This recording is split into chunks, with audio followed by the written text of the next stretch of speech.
Hey everybody, welcome back to the Nerdcast. It is Devin broadcasting as always live from an undisclosed location in the center of Texas on today's Tuesday. Yes, on a pretty okay Tuesday. Normal-ish Tuesday. Nothing super crazy going on for me in particular, but I don't know, just one of those middle of the road days, you know. Not up too high, not down too low. You're just kind of like, today was a day. Oh man, I hope everybody else out there is having a pretty good day.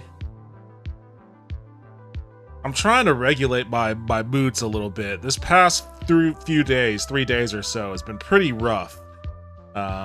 Just in general, last Sunday, obviously, I mentioned before, I got laid off from my job, which was fine. I was handling that just fine. But in the background, there's all this insane political news that's just designed to create stress and anxiety and uncertainty. So you have to be a little bit particular about how you manage that sort of stuff, how you intake that. And I have been. Yo, what's up, Beltray? Welcome back to the stream. How you doing? I wonder why Caster Labs is not working for me right now.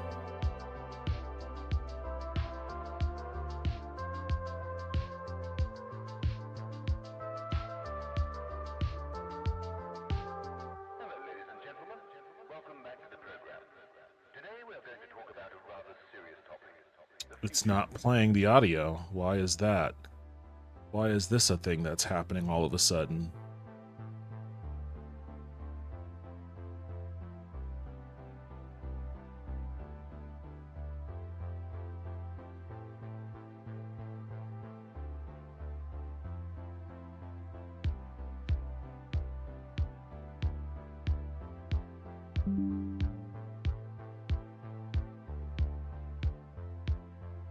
Not what I wanted to do at all.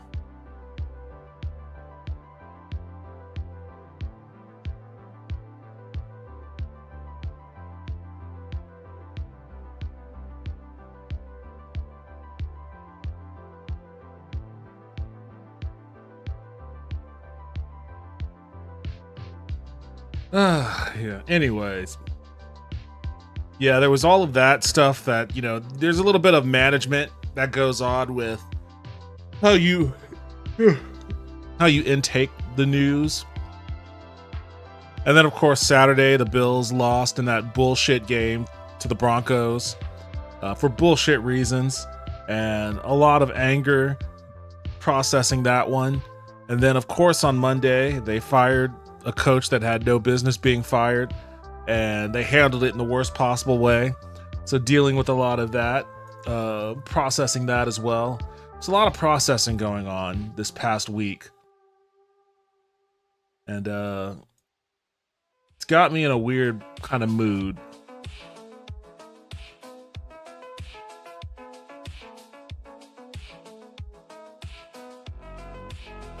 It's just not playing the audio anymore? What the fuck?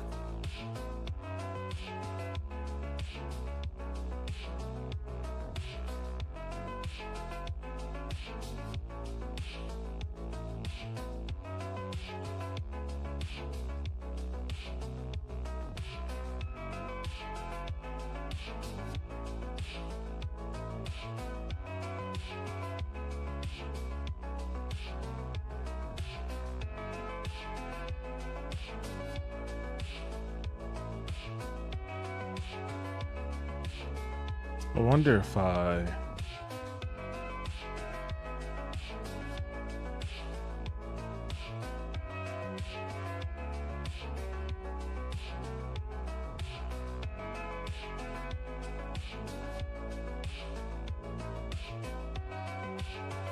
No, that looks good.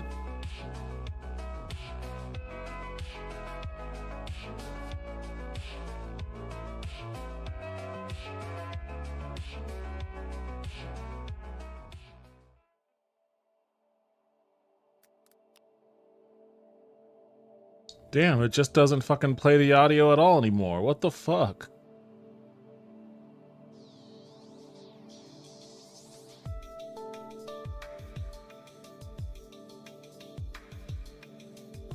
All right, well, I guess I don't have the voice chat to help me out, so I'm gonna go ahead and jump into UFO 50. I've been playing valbrace on that, and for the longest time I was just kind of stuck in it, but I just recently got past the point that I was stuck at, so I want to play a little bit more. I play it off stream primarily, but I want to keep playing it, so I'm just gonna keep playing it.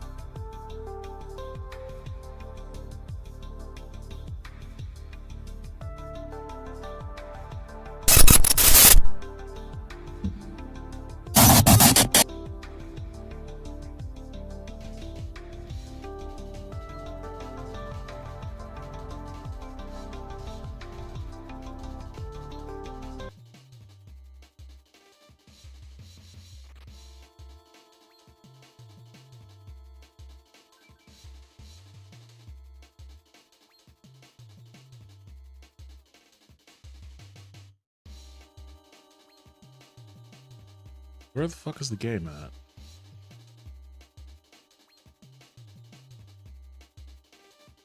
weird that it doesn't show up on the... There it is. Weird, why wasn't it showing up before? Anyways.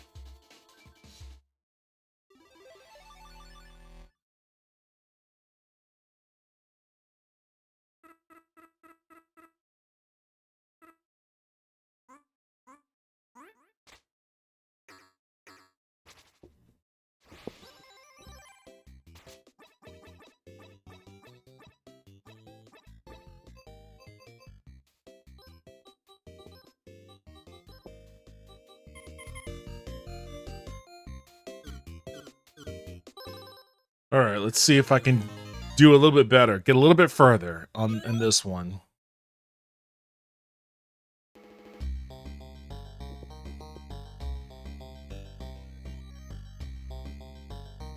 Why the heck is my stamina half filled?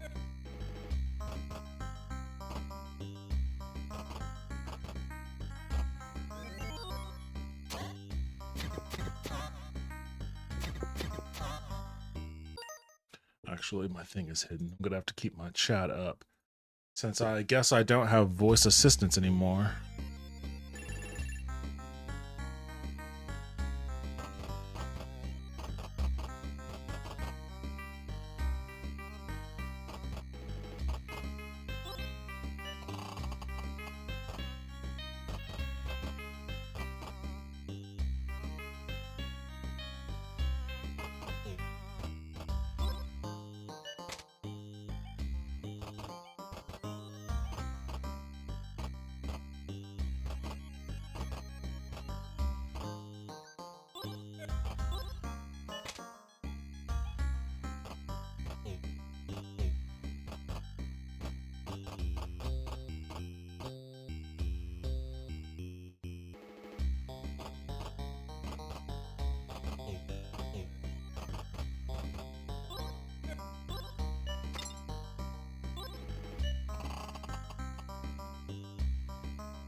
Good evening, good peeps. I hope you're all free and stoned. Yo, what's up, J. Murray Farms? Welcome back to the stream. How are you doing tonight?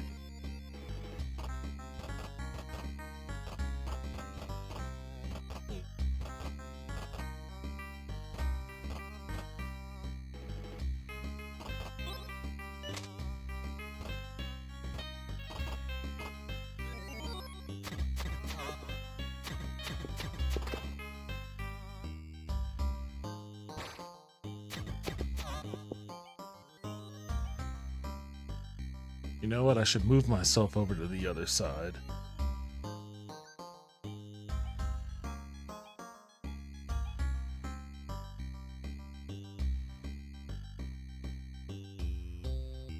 Since there's nothing down there on that side. At least this side you can see my health bar. Safe autocorrect? Can't bitch, just gardening? That is usually when I check in on you. How you doing? I'm doing okay. Not great, not bad, just okay. I still don't know what to do. I don't know what you do with the gems in this game.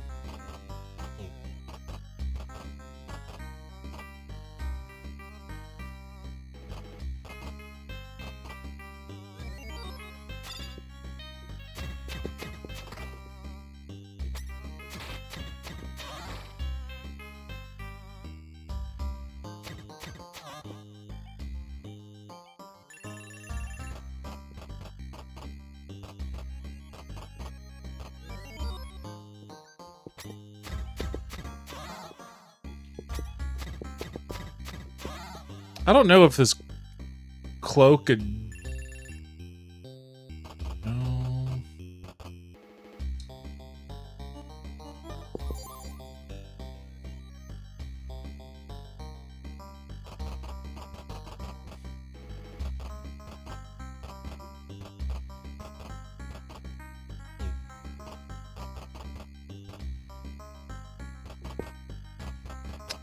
I thought that I had...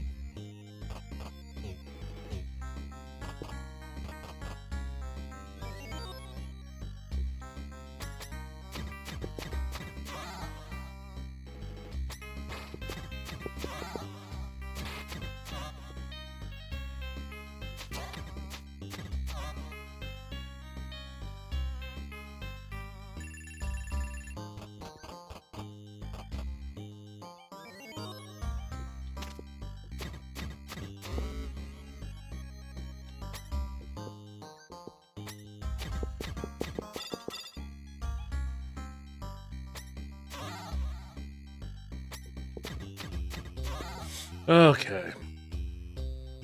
How's the job hunt going? Any thoughts about changing fields or moving to a different market for opportunities? Job hunting. I mean, I had an interview on Friday, kind of a pre-screening that I think went okay. I've been thinking about this is like the worst time imaginable to like,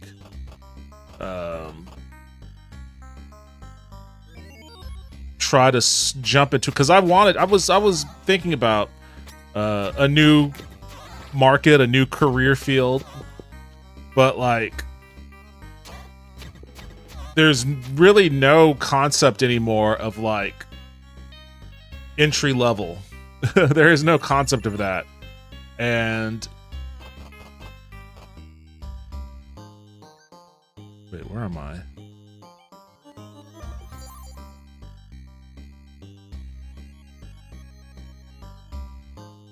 Oh, I think I do need to hit that switch.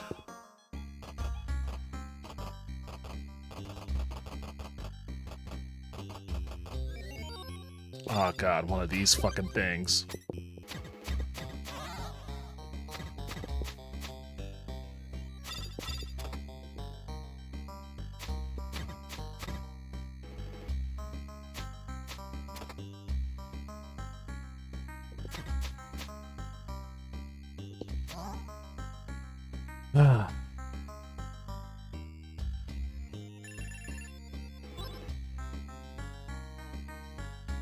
But yeah, like there's no concept of entry level anymore. So every job opening wants somebody that's super experienced at whatever that field is. Especially for the salary that I would need to be able to continue to pay for my house. Like there's just no such thing as switching at this point for me. There's no such thing as switching unless I did dramatic downsizing of my life, which I might do. It's always an option. I'd prefer not to, but it's always an option.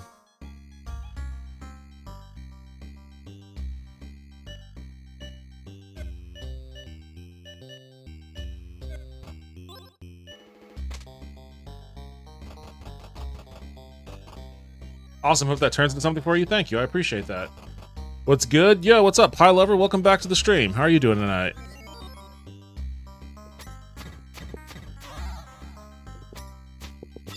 Damn it.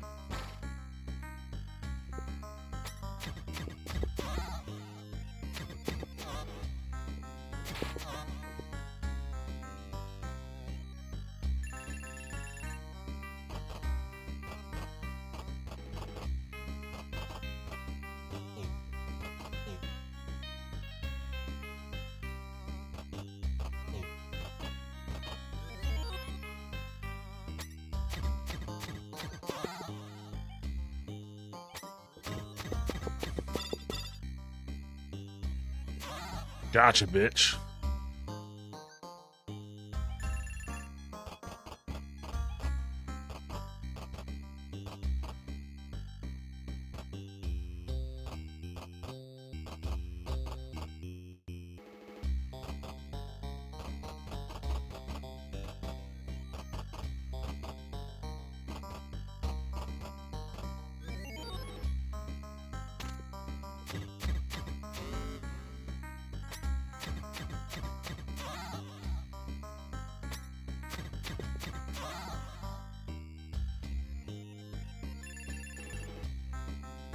Doing okay. I feel like art like this isn't appreciated anymore.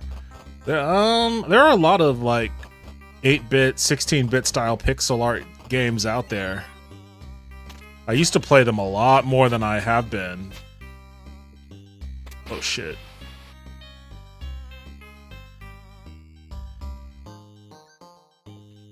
Damn it.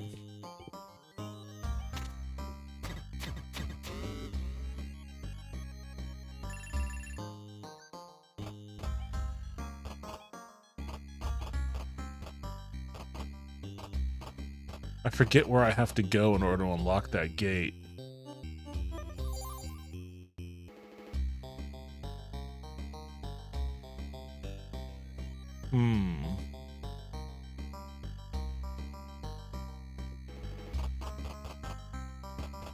I can't sit on the throne yet. I need a few more points to sit on the throne.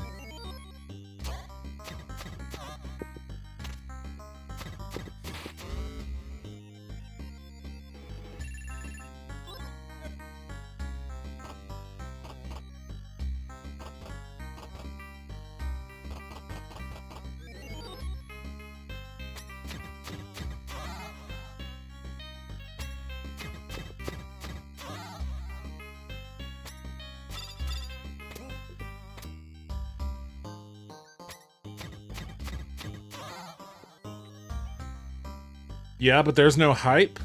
There used to be with games like Hyper Light Drifter or Titan Soul, but those were a while ago.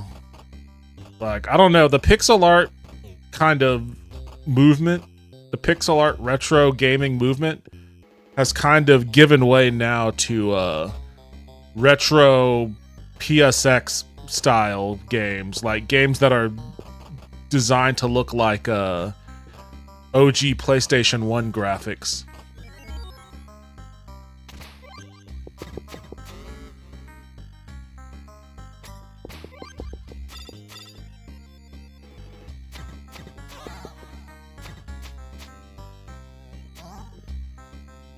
Somehow I got through that without taking damage.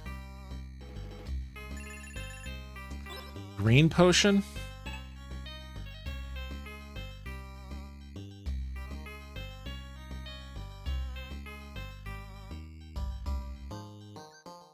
I guess I don't need the wooden shield.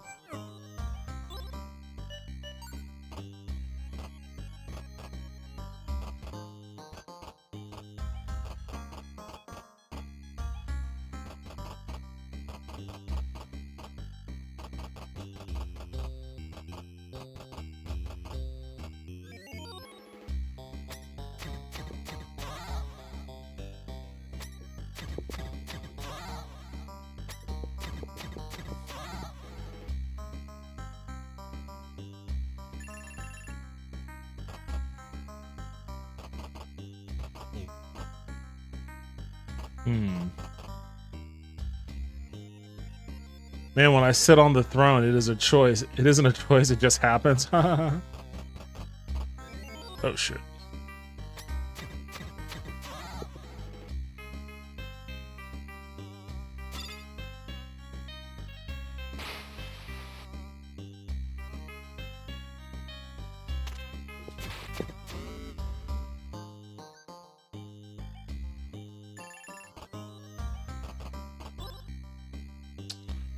Just a few more to go.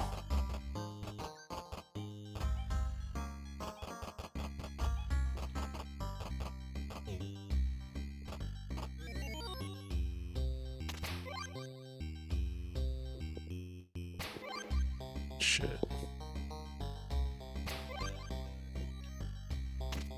Damn it, he got me. There's too much shit going on.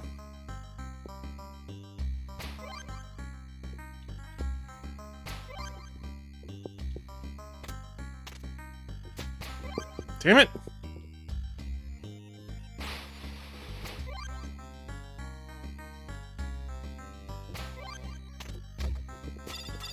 He's just fucking laying it on me all of a sudden. The fuck? It's that fucking thing up there that's just like exploding. Oh, howdy, fucking asshole. Oh, I've got no space to move now.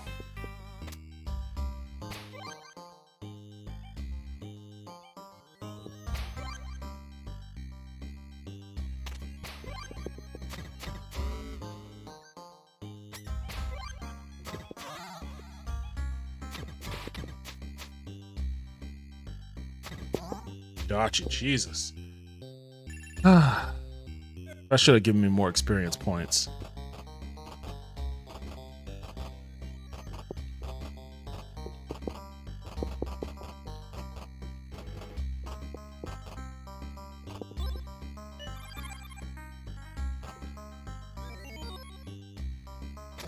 Damn it, are you kidding me? All of a sudden I can't fucking dodge attacks?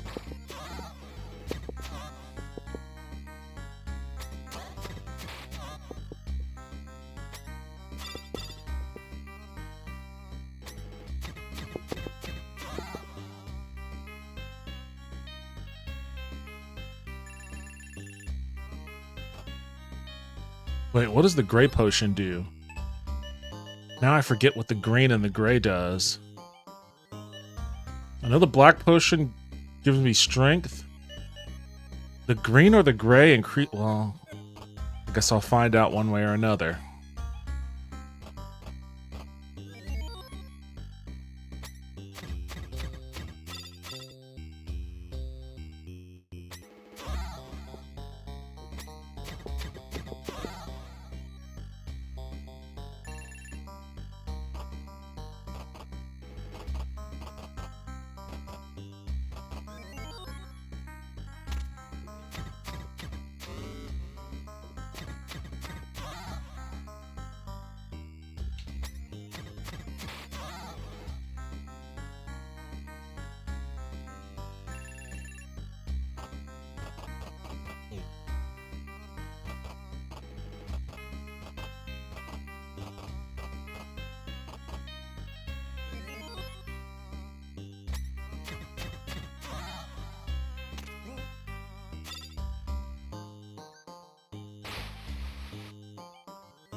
Damn it, 5 points away.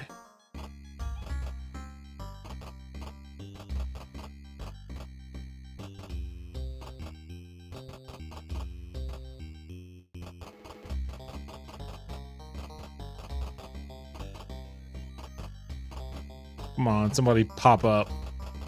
There we go. Damn it. This is another bad situation. Fucking assholes. I hate this mob. Oh, how'd he block the other one? Oh, now I got 2 of them up here? Oh, you fucking asshole.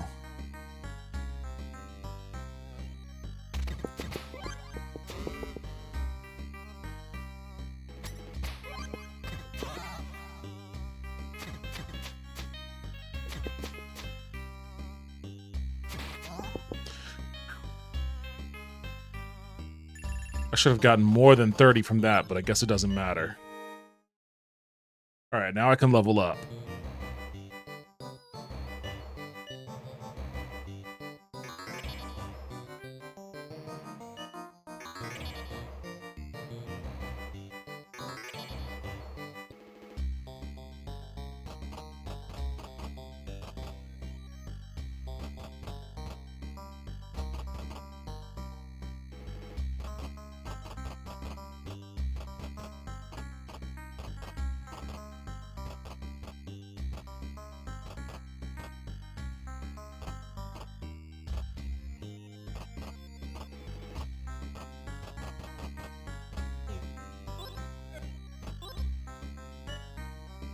Okay, that's not what I wanted.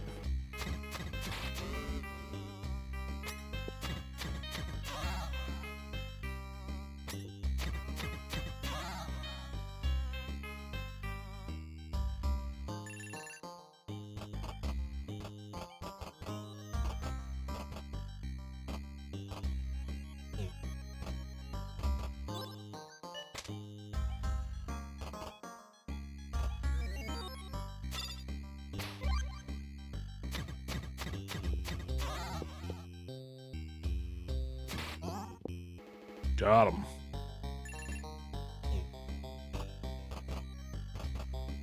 Alright, let's see if shifting the slime on that floor is what I need it to do.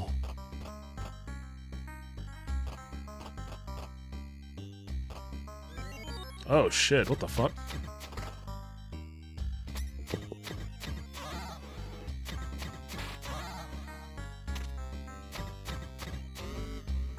Cleared him.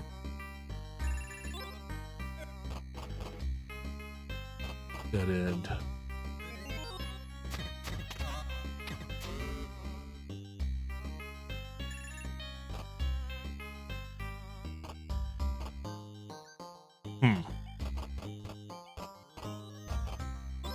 Oh. Oh, it poisoned me? Oh, bullshit.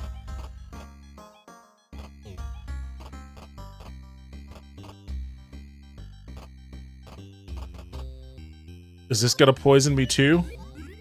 This also poisoned me. Do I have a,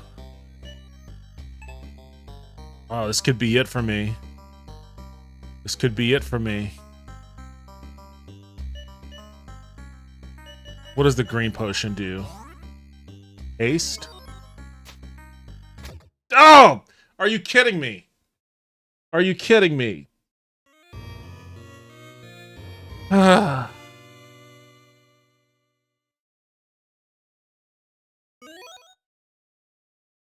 Oh, this game is so fucking frustrating.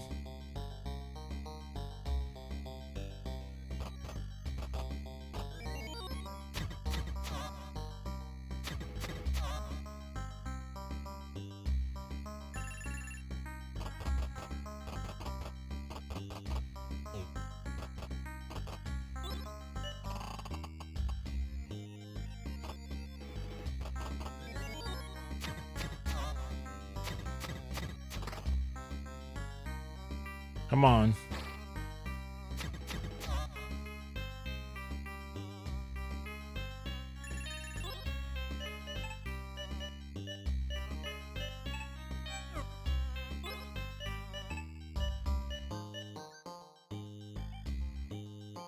I don't think I want the longsword anymore.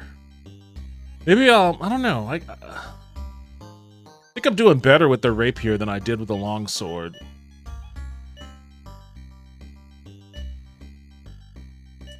Let me, do I want to drop the shield? I think I'm gonna drop the shield.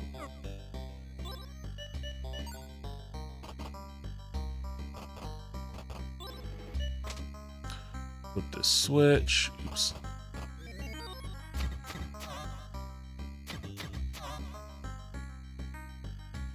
And then that opens this gate. Nope. Over here.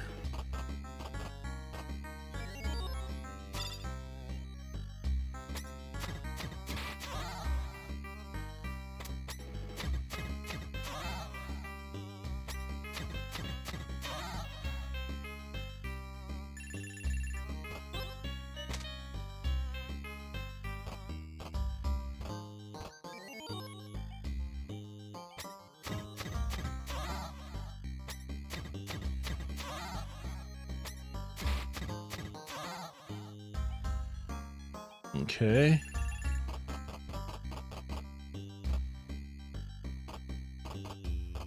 Wait.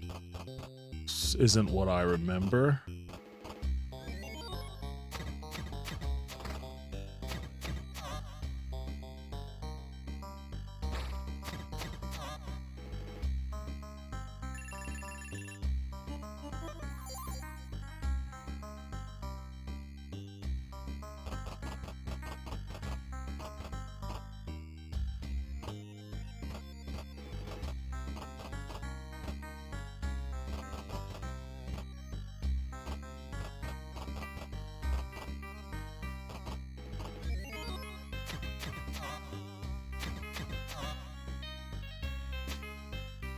Can't remember which way I went.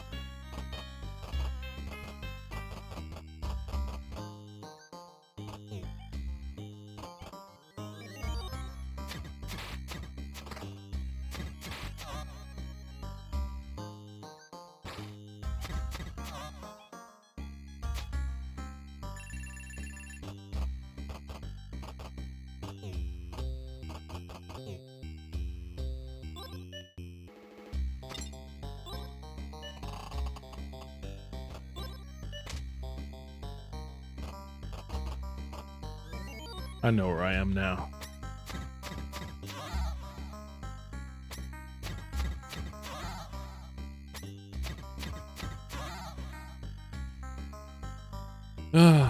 Okay.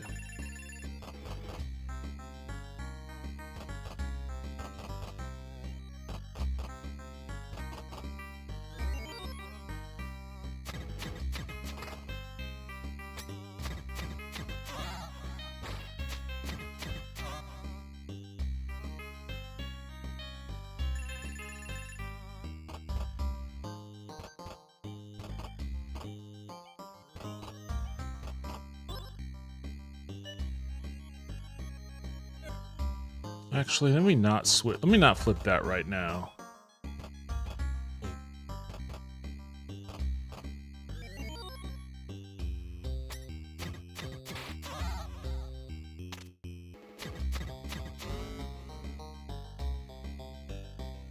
All right, I'm gonna.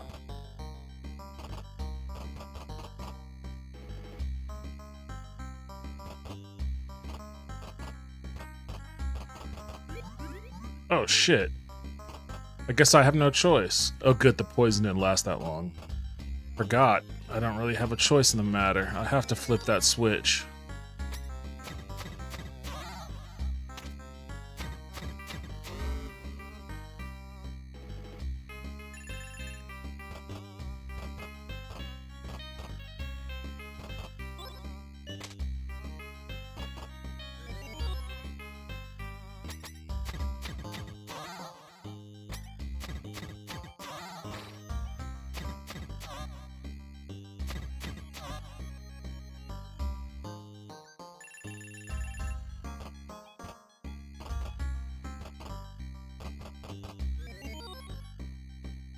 Oh shit.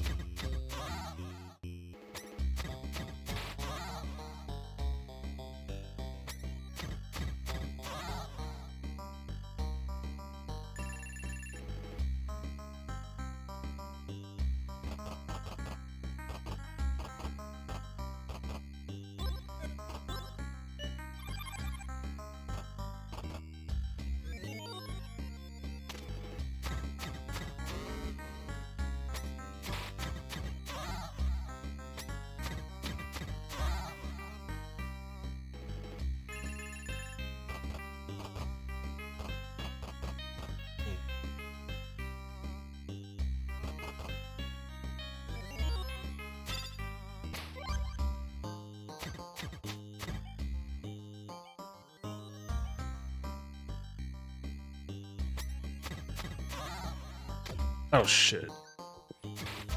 That didn't seem to hurt me that much, though.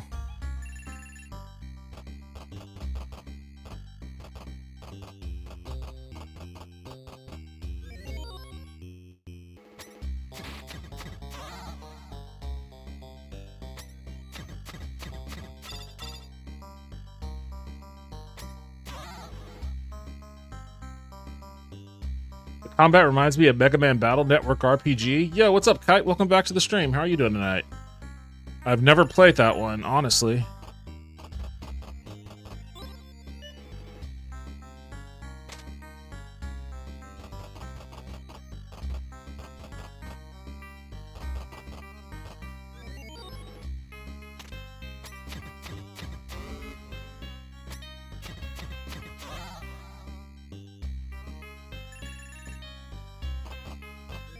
Oh, shit.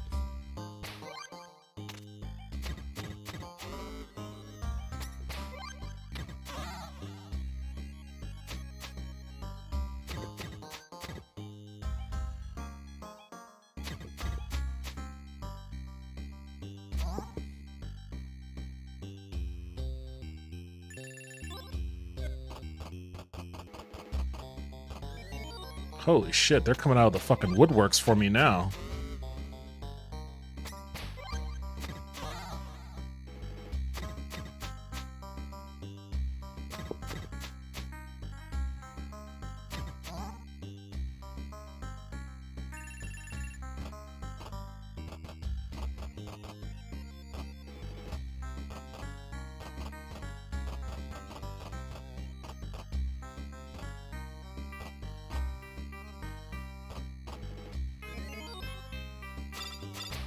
Oh, what the fuck? Why am I fighting on poison?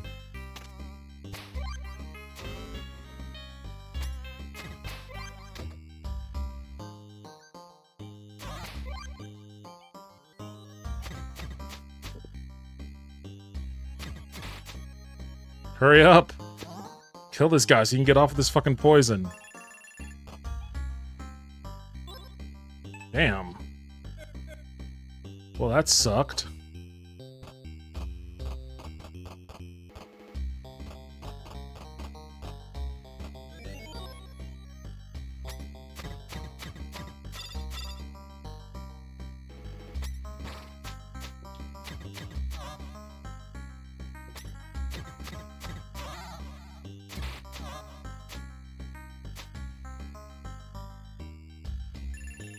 I need a red potion.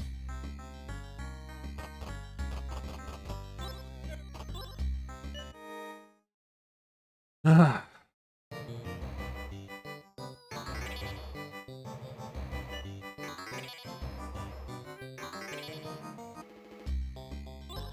Alright, let me see what the longsword is like now. Now that I have a higher constitution. I need to heal myself.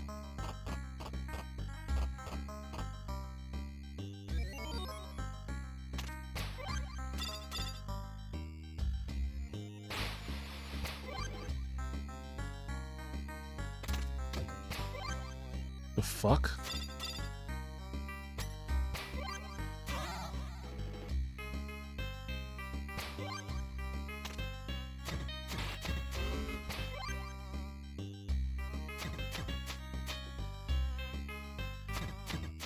I can't tell any difference between this and the...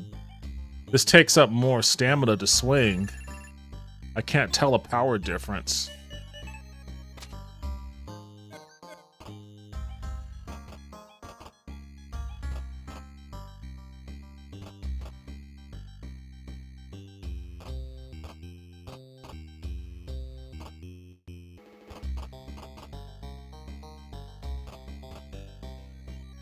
Did I already drink the water in that one?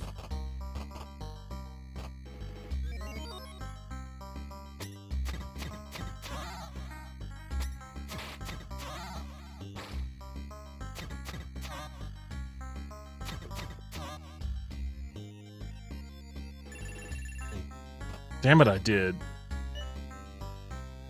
God damn it.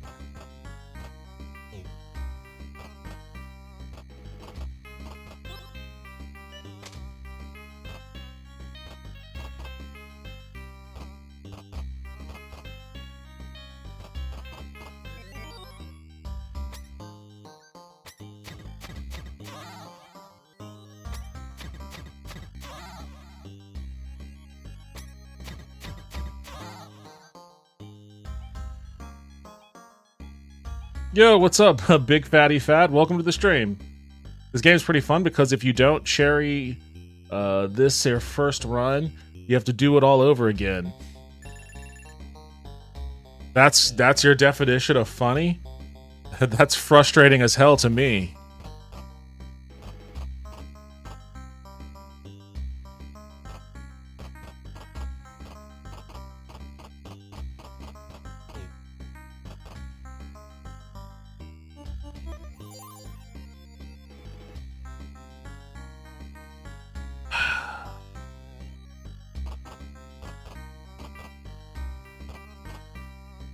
It's following me.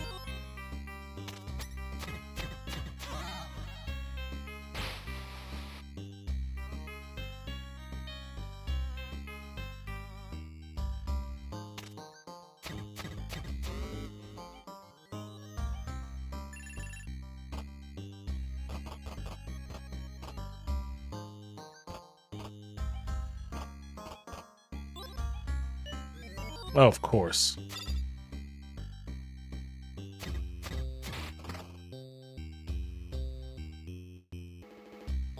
Dragon shield? What the hell is a dragon shield?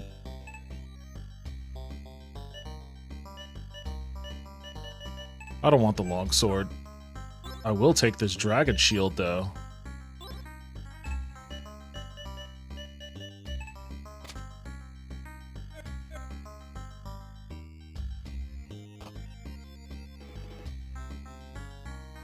Exactly, it's too late. I'm screwed with basic gold.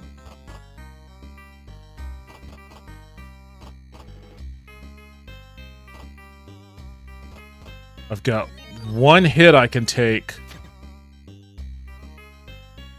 I feel like I'm slower with this dragon shield.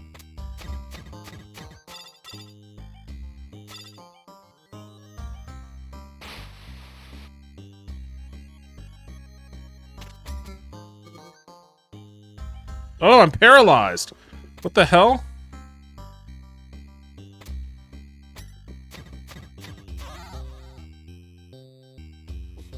Oh, somebody drop a red potion already.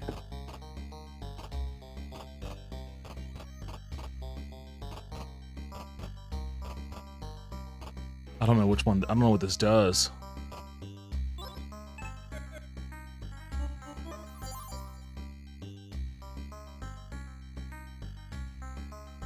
I bet you it's a trap.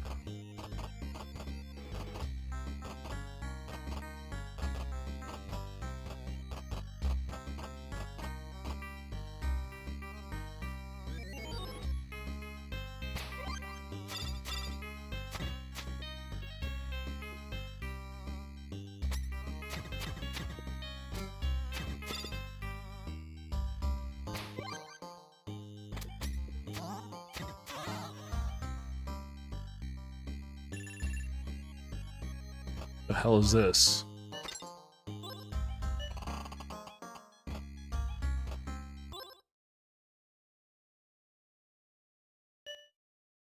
You peer into the crystal eyes and see other parts of the dungeon.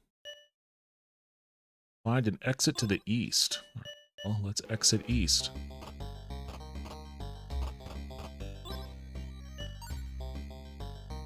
Leather armor. Oh.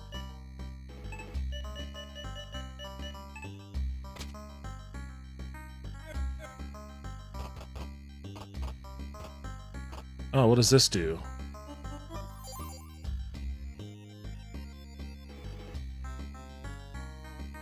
Oh, I think this is the switch I want. No, that just shifts some slime around.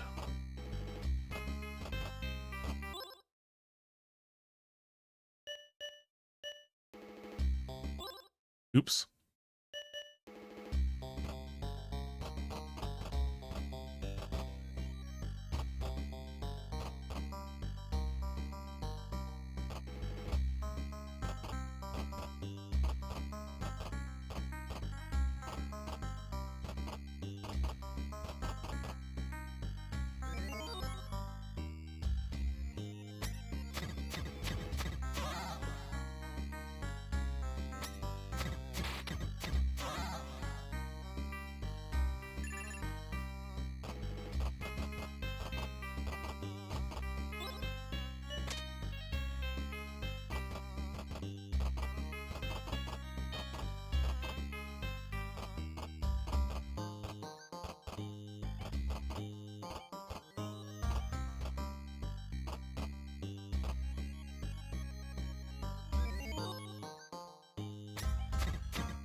Oh shit.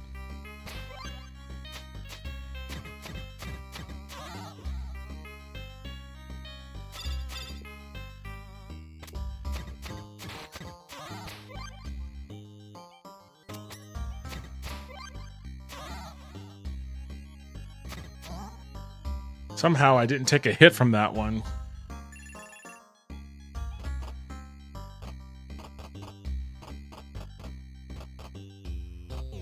The fuck is this?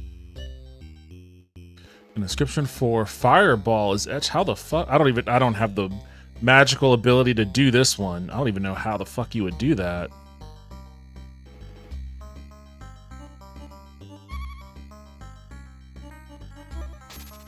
Oh, that's Spark.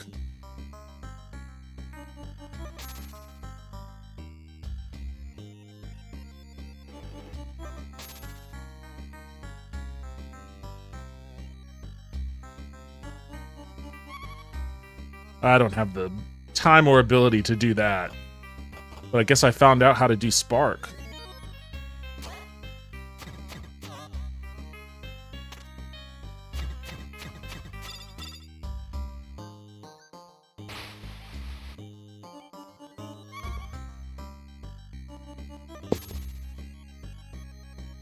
I guess he wasn't in front of me.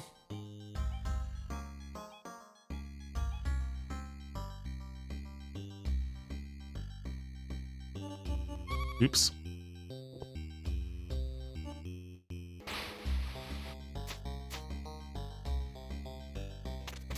Oh, god damn it. After all of that, he just lays me out. God damn it.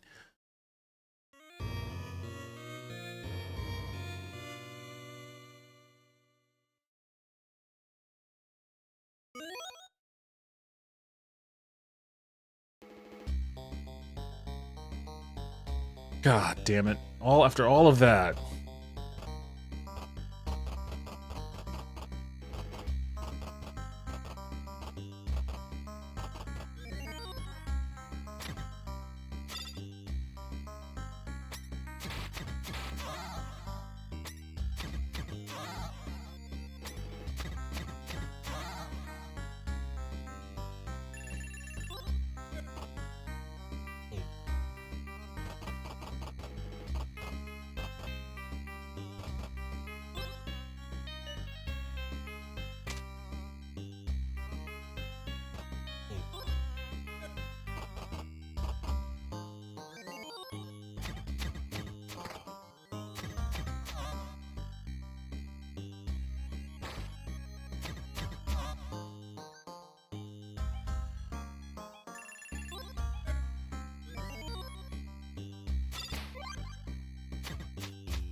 Goodbye, everyone. Yo, thanks for stopping by and hanging out for a bit, Pi. Appreciate it.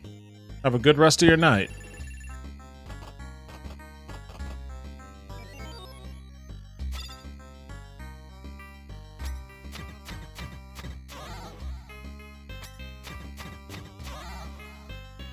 Oh, shit.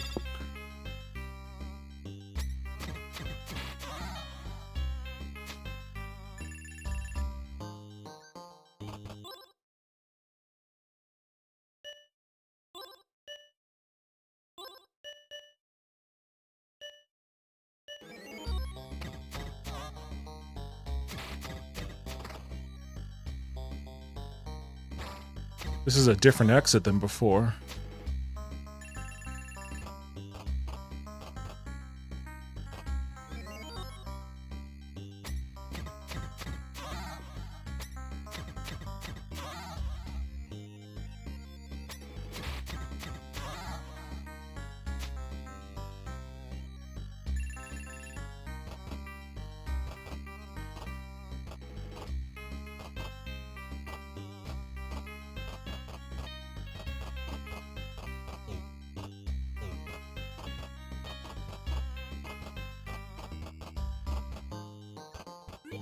Oh, god damn it. I didn't mean to step in that.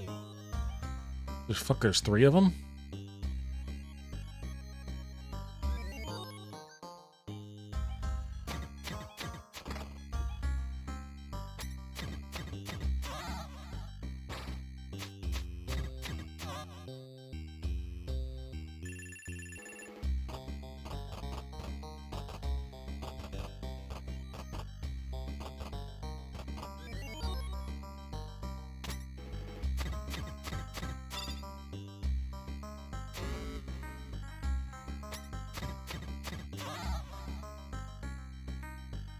Oh, where am I at?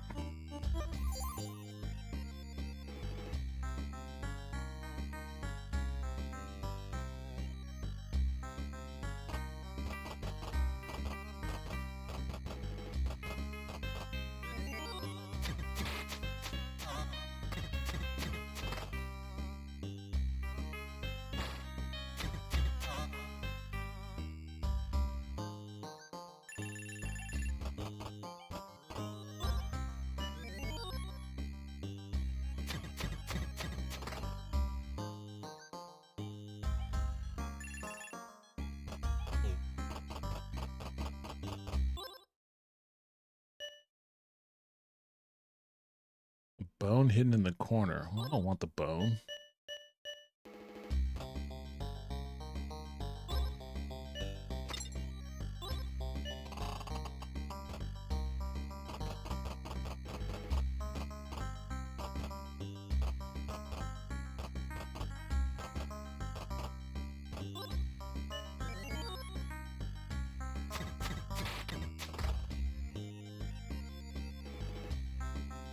Lion shield, that's different.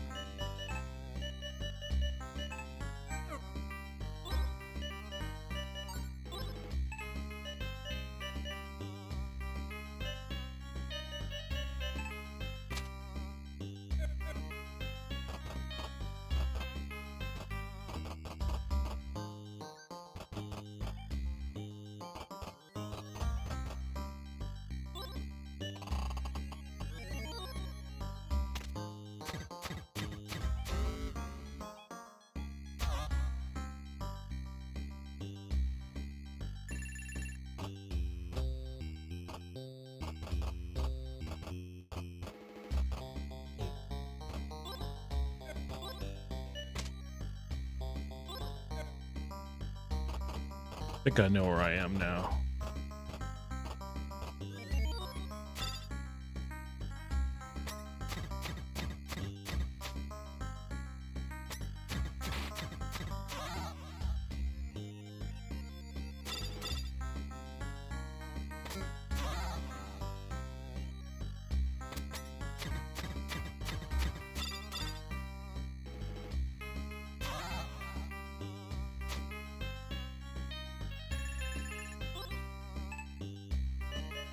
I'm gonna switch back to the lizard bracers.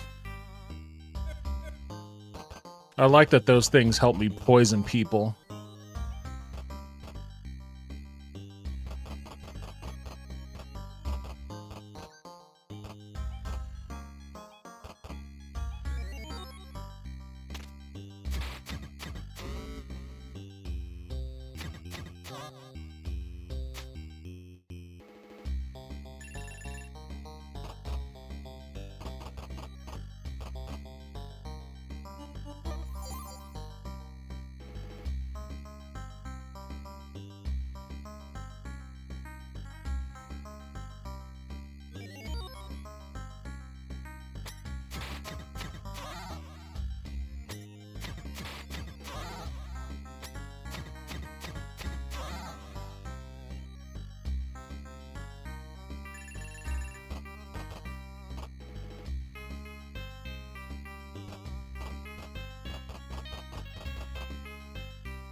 I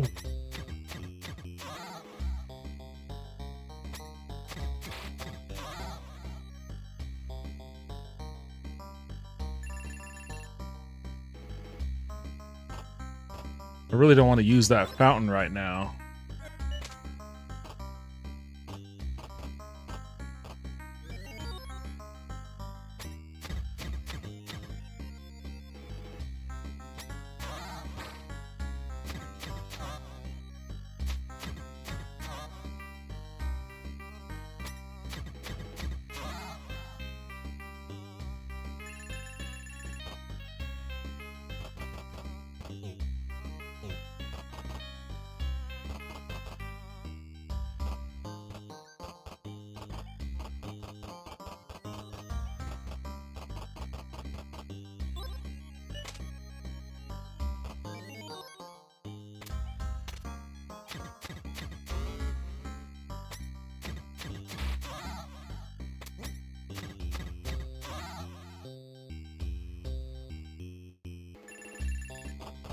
Every potion but red.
These guys aren't giving me that much experience.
A poison sac. What do I do with that?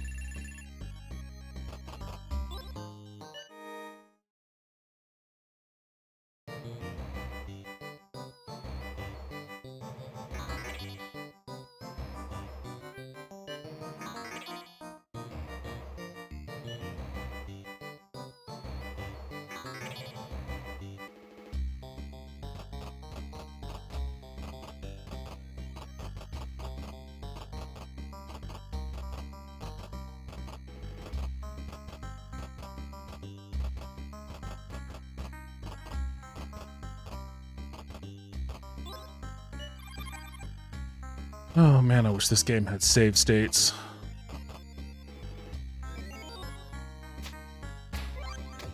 Oh, damn it, are you kidding me?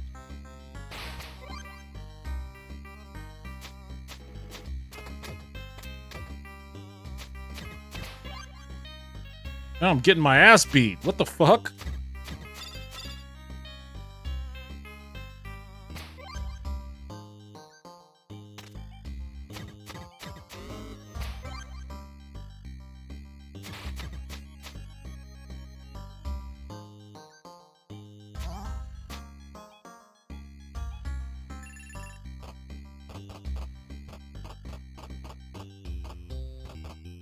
What good is this crone? I don't understand.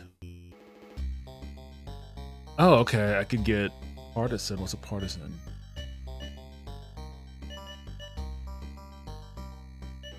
Why the hell would I want a hard skull?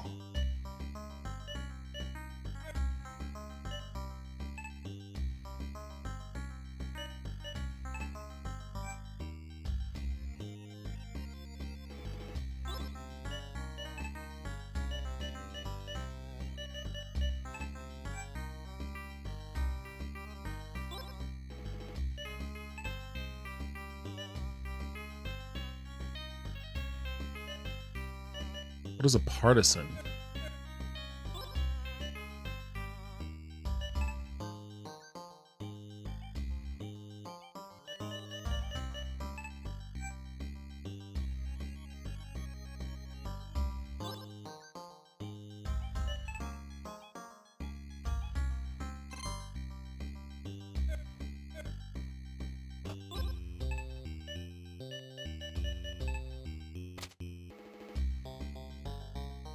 Oh, it's a weapon. Wow, I wonder how it compares to the rapier then. Oh, it's a spear. Oh, okay, damn.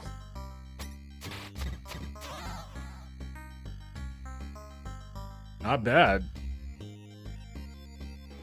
He's like a store from what I remember. Yo, what's up, Arachnid? Welcome back to the stream. How are you doing tonight?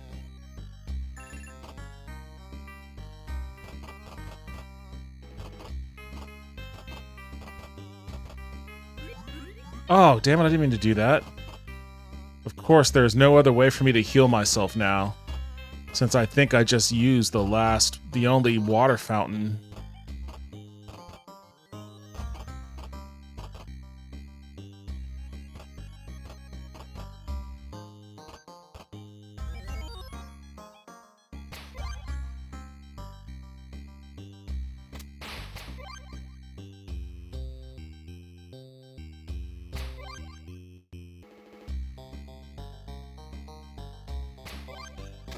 Damn it!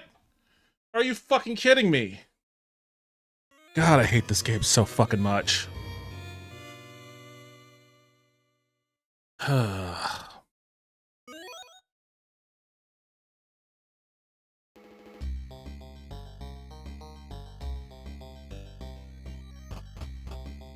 It wouldn't be quite so bad if it just didn't take so fucking much to get to level up on that fucking throne.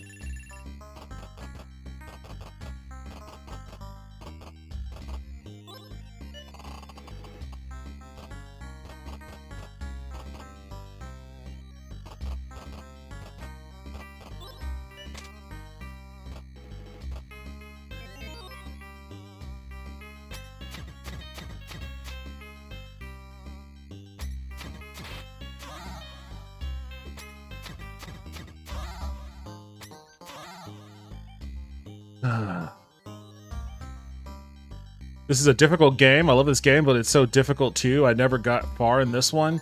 It is pretty fucking hard. Which, of course, to me just makes it really annoying.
I could just barely get that off in time.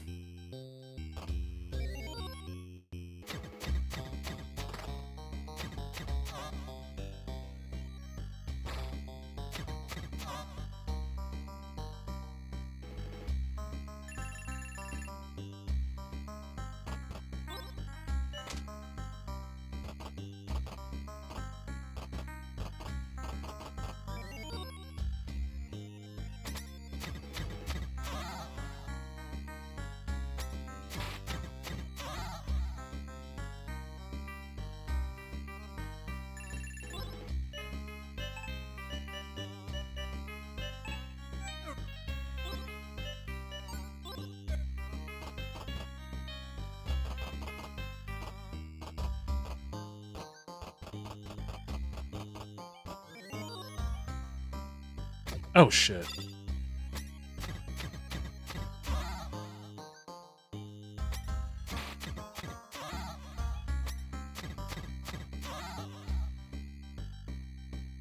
By the way, if you ever wanted another great Fallout game to play, you should play Fallout Shelter. Free as well, but those were released it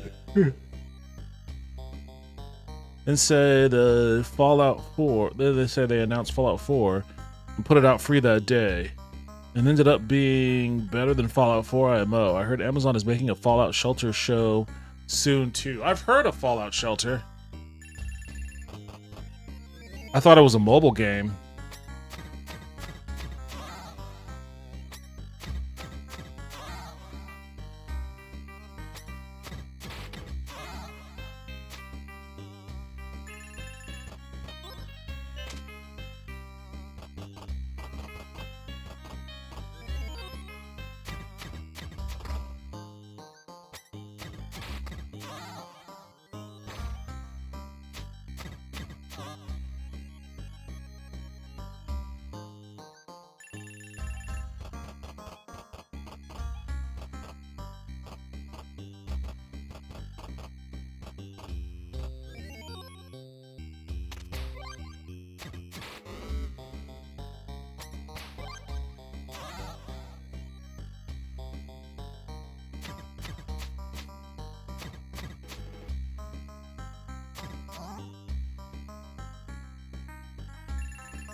They put it on mobile too, but it's a Steam game and was on the old Bethesda launcher when they were running that experiment.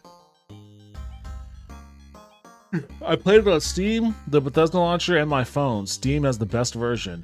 I guess they just added the main chick from the Fallout show to the game a few weeks ago. Oh, interesting. Okay. What style of game is it?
Really?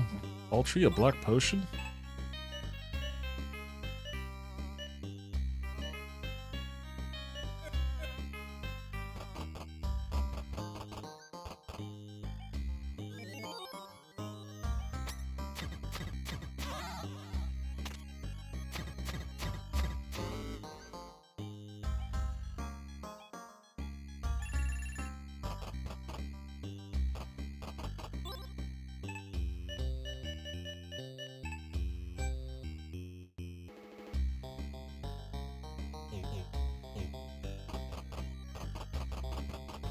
I have a feeling trying to steal from her would be a really bad idea.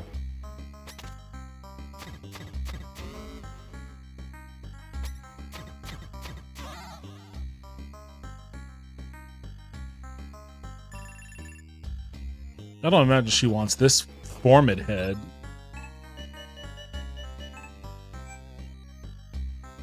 Oh, she does. Interesting. Okay. I guess I should have been collecting those then.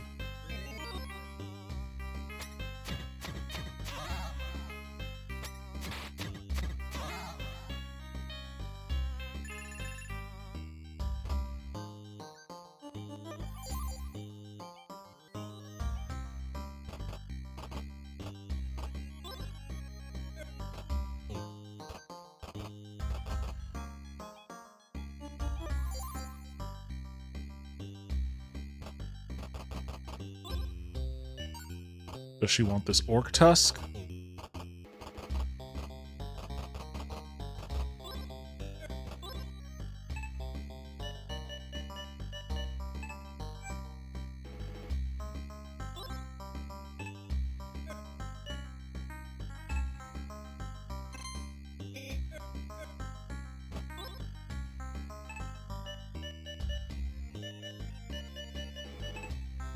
Oh, I'm too weak. I'm too weak to use it. I need to go level up first.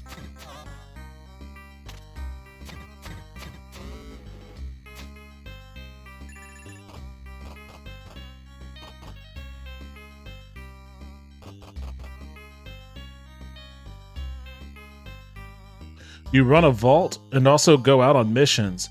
A god game of sorts. Easy to get into, fun and addictive. The people in the vault have different stats and you move them into different jobs and so on. Fight raiders when they get in, go out looking for loot. Okay, interesting.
What? You gaze into...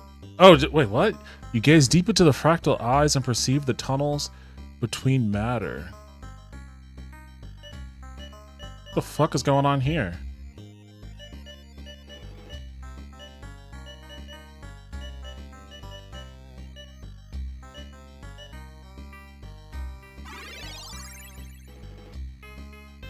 The hell?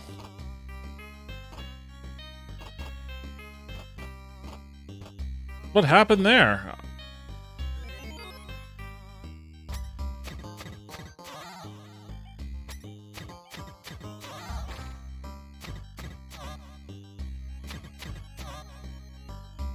was kind of pointless just to teleport me a short ways away. Do I still have it in my... I don't. Can you use those things like that?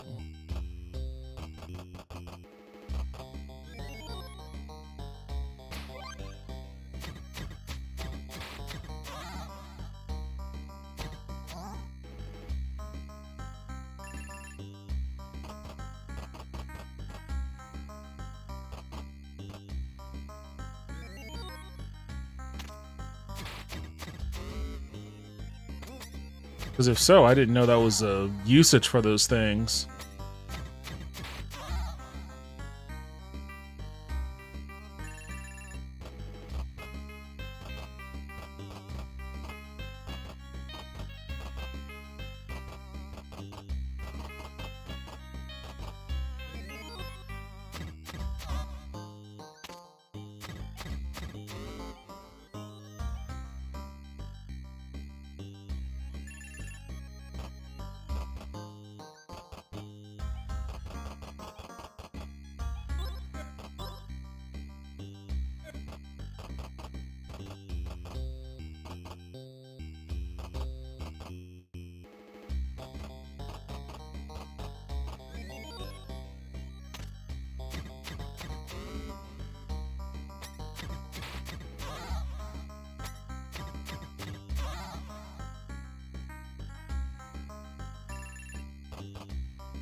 They're just giving me such paltry amounts of experience.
It's weird.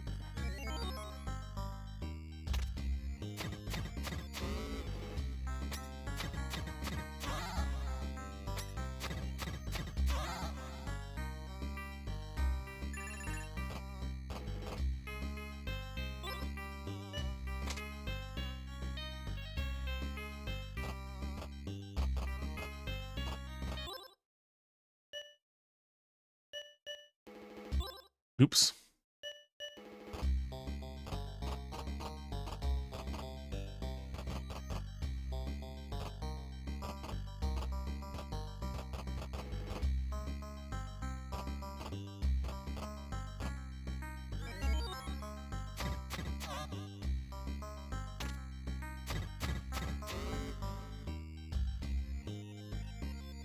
Oh, hell yeah, red potion.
Damn it.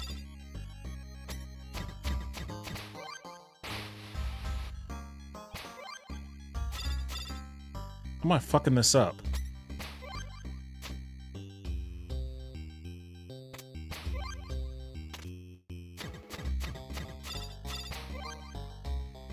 Oh, that fucking thing is healing him.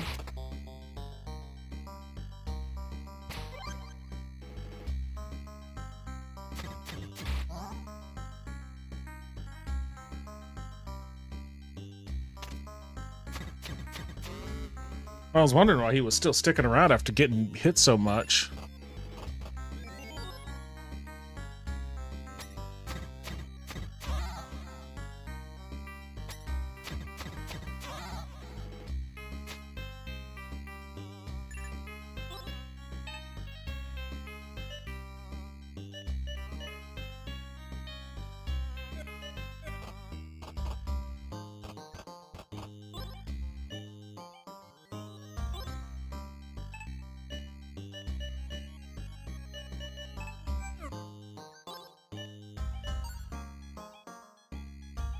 Green potion.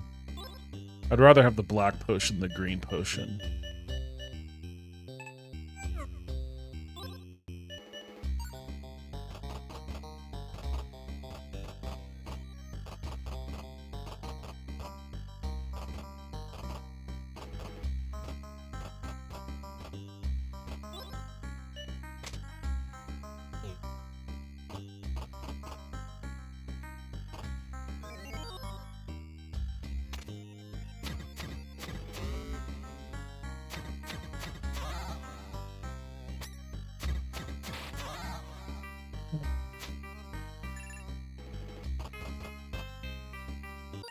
Oops.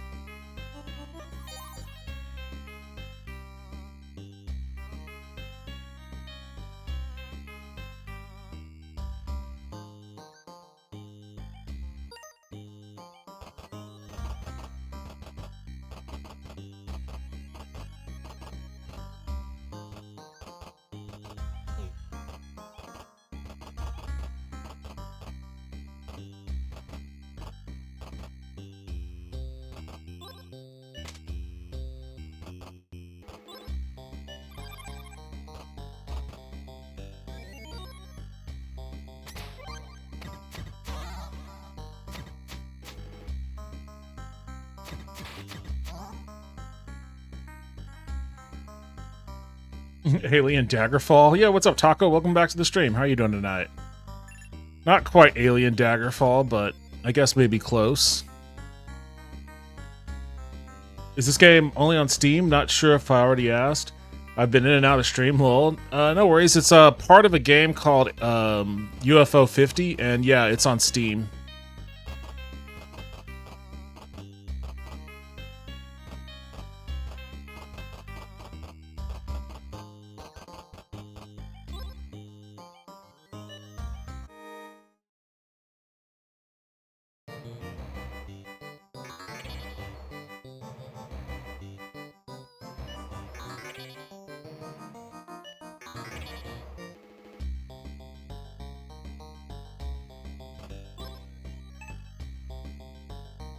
Okay, I think I unlocked the boss gate too. I did. So the boss is...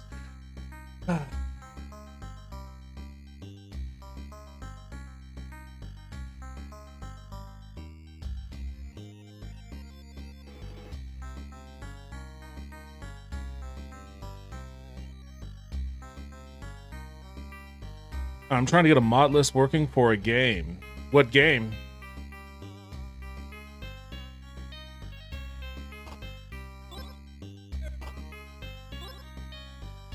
I'm gonna take my black potion right now. I'm gonna equip the partisan. I don't quite know how to beat this guy. I've only fought him once.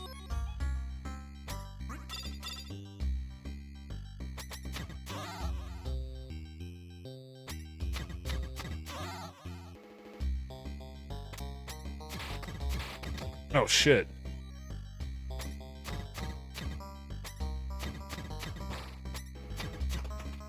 Oh, I got one of his claws.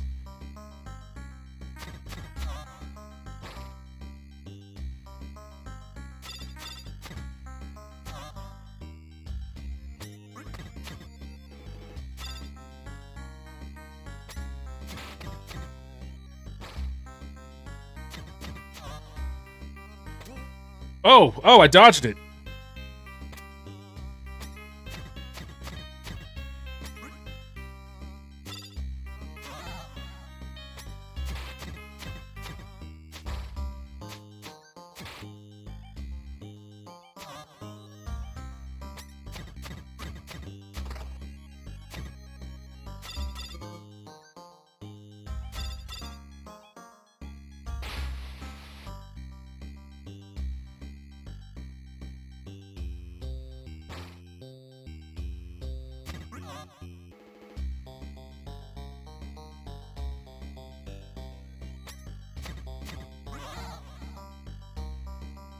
Get back up here.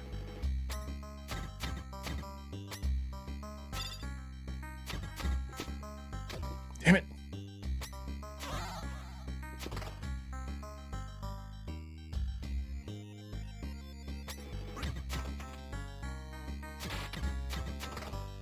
Got him. Woo! Damn. Fungal cloak? The fuck is the fungal cloak?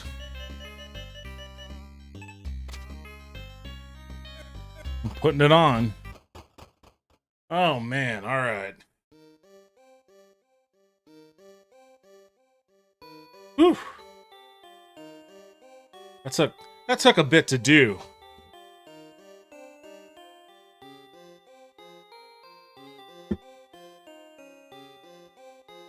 Is there a heal spell in this game? Project Zomboid? Oh, okay, I got you. Evening. Yo, what's up, Vince? Welcome back to the stream. How are you doing tonight?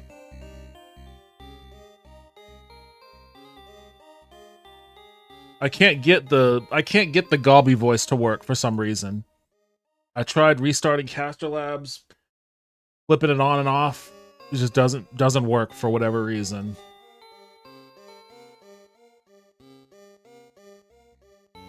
Which means I probably need to look into a better solution than Caster Labs.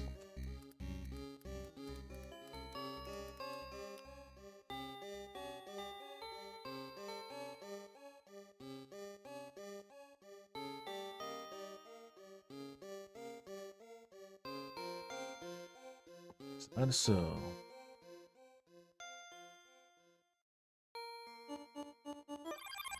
Oh, minor heal right there. Okay, cool. Not enough MP. That asshole looking at me. Look at him smiling. Oh, shit. I don't know your attack pattern. Oh! Pretty sure I didn't want to eat that one.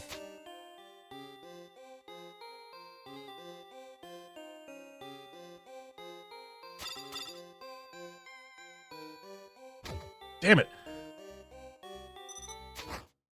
Whew, okay. Made quick work of me on that one.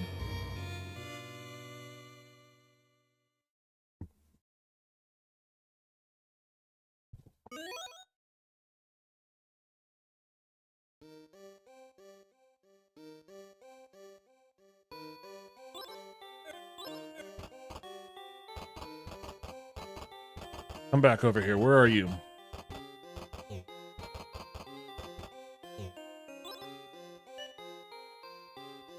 Silence.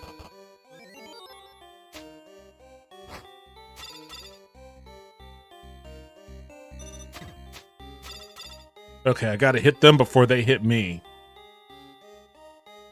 Damn it! They're fast, though. Got 'em.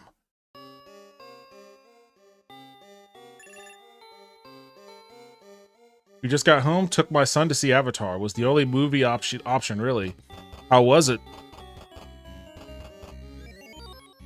Oh, what the fuck?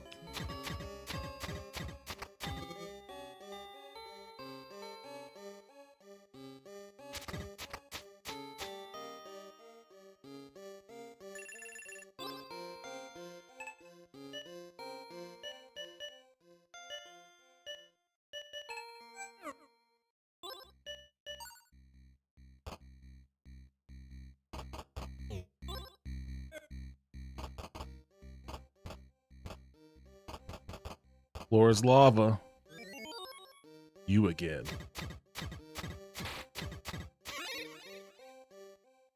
Beat your ass that time. I don't want an orc tusk. Stop dumping your orc tusks off on... Oh, shit, nay. Oh. Wait, can they attack from the back row? I think they can. Oh, I'm getting my ass whooped.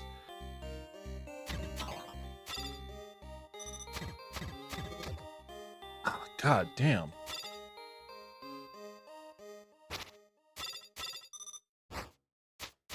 Oh, shit. Whew. Okay, I might need a shield with these guys. God damn. Okay, this got significantly harder.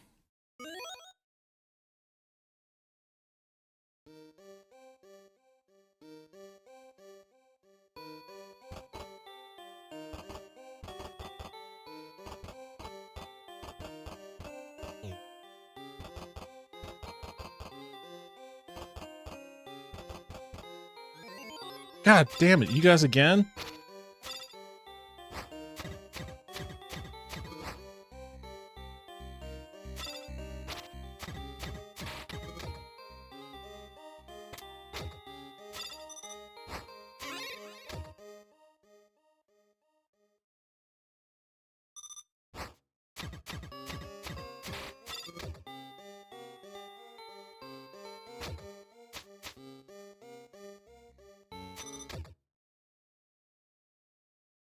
I don't think I could deal with all of those guys at once.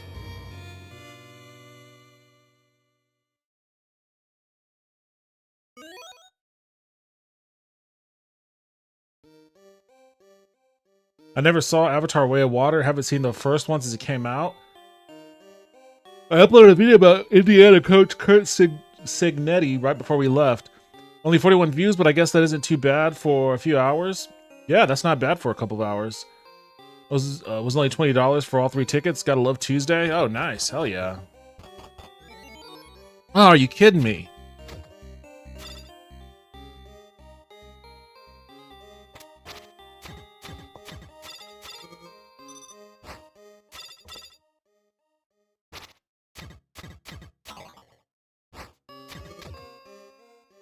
I think that person in the back row can hit me.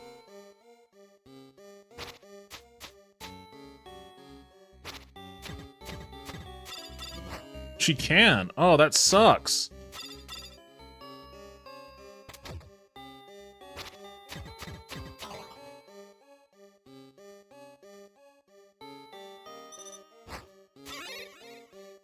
It's just you and me now.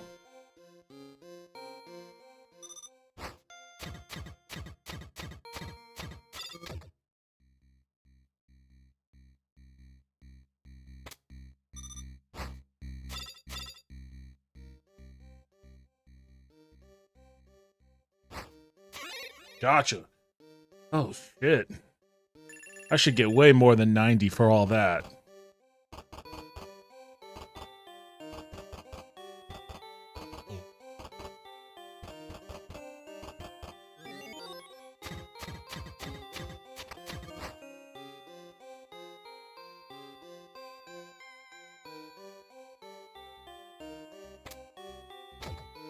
Damn it.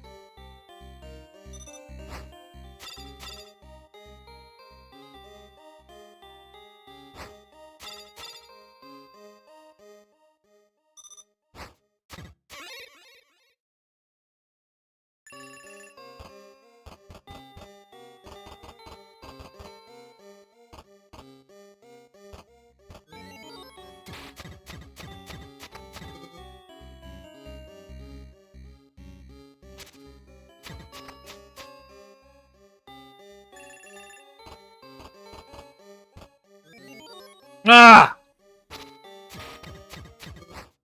Damn it, are you kidding me? Ah.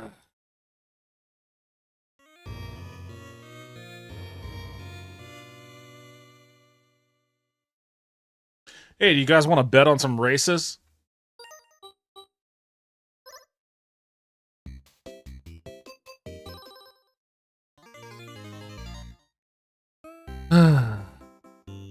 Man, that game pisses me off. Movie was 3 hours and... Oh my god, 3 hours and 17 minutes. Oh my god. Oh my god.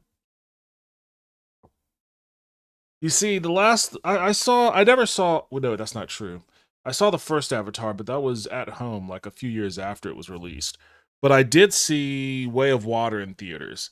And I saw it the worst way you could possibly watch that movie, which was 4D. 4XD. And that hurt because that was also like a 3-hour movie. But it was 3 hours of your theater chair beating the shit out of you. So by the time I left the theater, I was physically exhausted and bored out of my mind because I didn't like that movie either. Hey, Mr. Wait, hold on. These are my competitors. I want to be Mr. Q.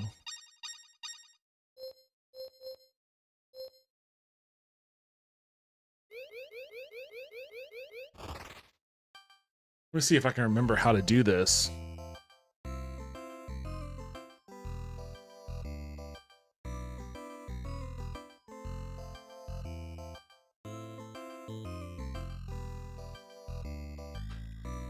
Shadow has 4-to-1 odds. That's what gets me the money when I start doing some scam shit. How do I do scam shit?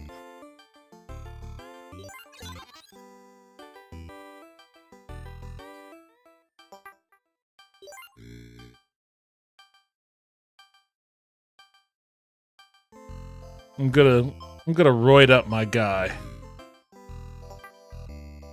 I'm gonna bet the max amount. This one had its boring moments, plenty of them, but the action scenes were nice. Okay, well, I guess there's that.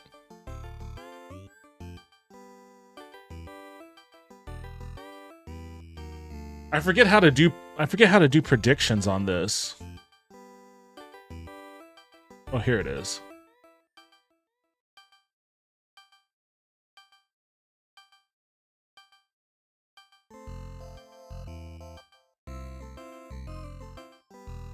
How do I... Here we go.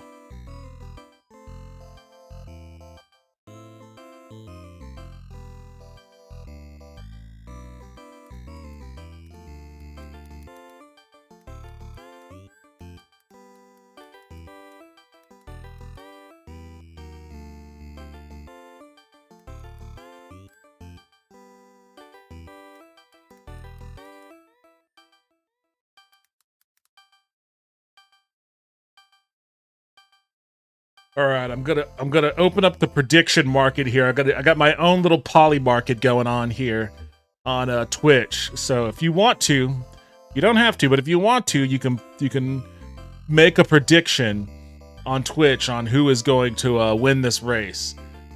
It's open now I have it open for 2 minutes. Got a 2-minute timer if you want to make a prediction on who's gonna. Obviously, I put my money on Shadow.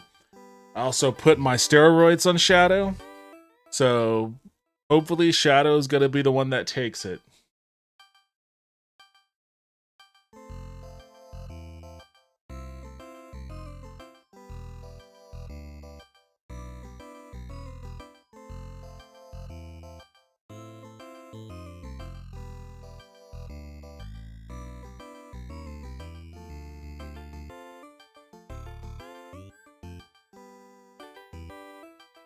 Okay, looks like we got somebody on wild card.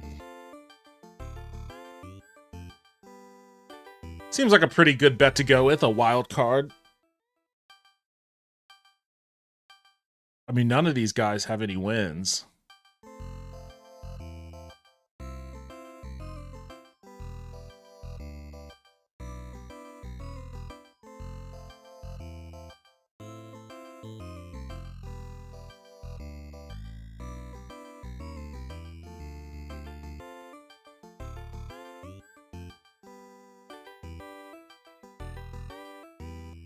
Alright, I think it's about to... We got 30 more seconds to make a bet here. Is it going to be Domino? Is it going to be Wild Card? Or is it going to be Shadow? Of whom I'm leaning on the scale for. Those worm-looking things remind me of something out of the Popeye universe. Oh. I can't say I remember anything out of the Popeye universe, if I'm going to be honest with you. And, alright. Looks like we're closed, so let's see who's gonna win this thing.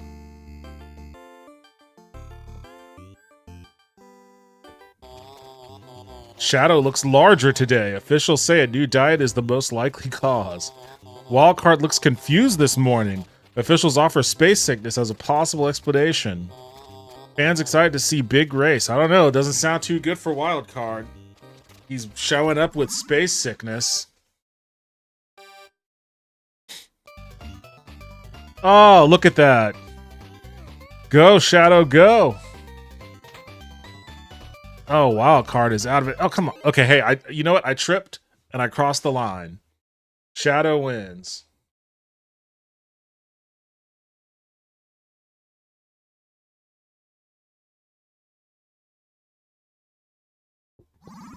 All right. Completely on the up and up. Nothing suspicious happening. Oh, super cute. Oh, wow. Wildcard's odds dropped crazy. Everybody lost faith in him. But that's at 8-1 odds. If I max bet on him, I don't know if steroids will help him that much, but he's got 2 people to beat.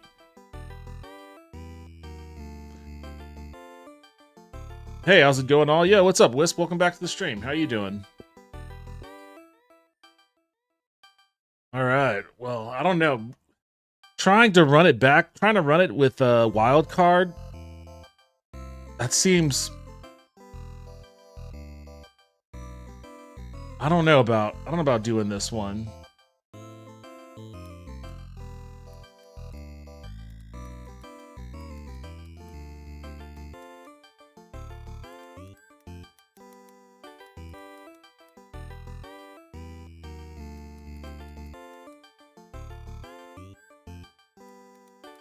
I mean, we all saw what he performed like last time. He was tripping and stumbling and shit. I don't know if steroids are going to be enough to help him get past these guys. Especially Super Q.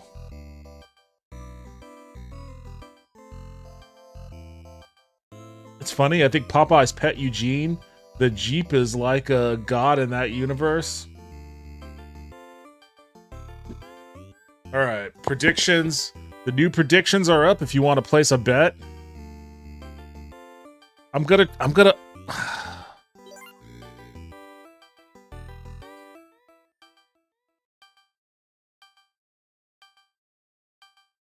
Hmm.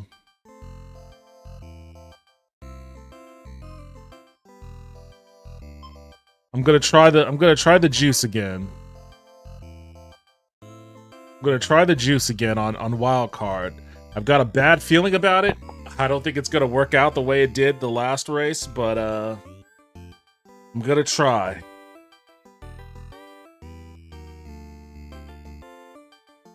Got someone on El Rey. Why El Rey? He's got 6 out of 8 wins. I mean, he has the same 1-to-1 ratio as Super Q, who's never lost. Just feeling lucky about El Rey.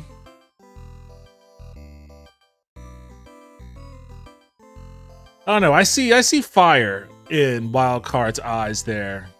I see fire in his eyes. I think he was a little too humiliated by his last outing.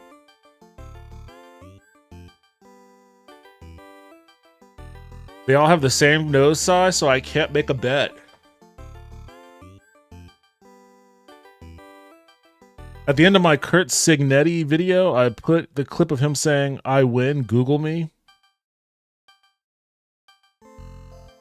I wonder if he has any interest in going to the NFL.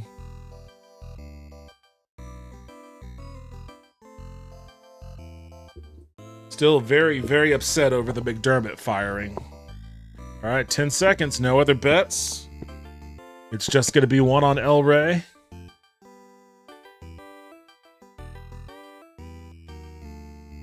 All right. Let's find out what happens. Wildcard looks larger today. El Rey looks confused. Oh, he's the confused one now. Super Q looks larger. Oh no, he's juicing too. Oh, if Super Q's juicing, I don't think I have much of a chance. Oh, you fucking asshole. Damn it. All right, he just straight up whooped my ass. I shouldn't have done that. Damn it. What do we have here now? Domino has 8-to-1. Super Q. Super Q is... Both of these guys have 8-to-1. I don't know if I want to bet on wild card anymore.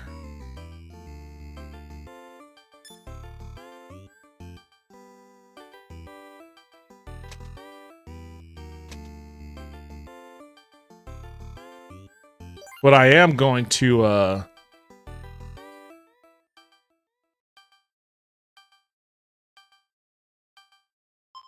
am gonna poison Super Q. I can't have him just beating ass left and right.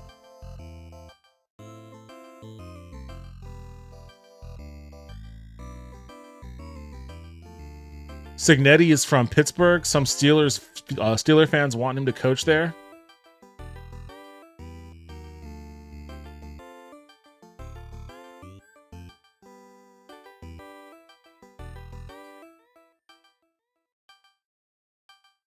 What do we have officially? Robert Saleh went to the Titans. Mike McDaniels, the OC, in for the Chargers. Kevin Stefanski went to the Falcons, and John Harbaugh went to the Giants.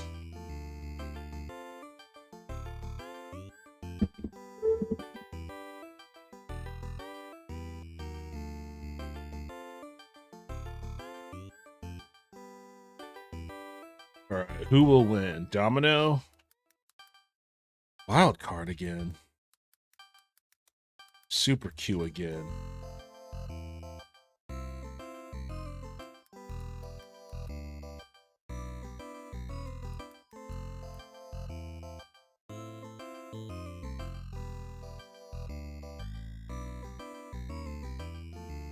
I don't know who I want to bet on this one. Not Super Q, since I just poisoned him.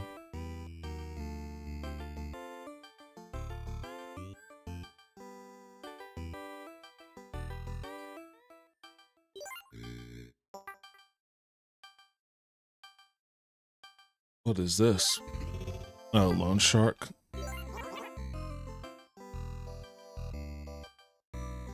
Oh, I could sponsor these guys?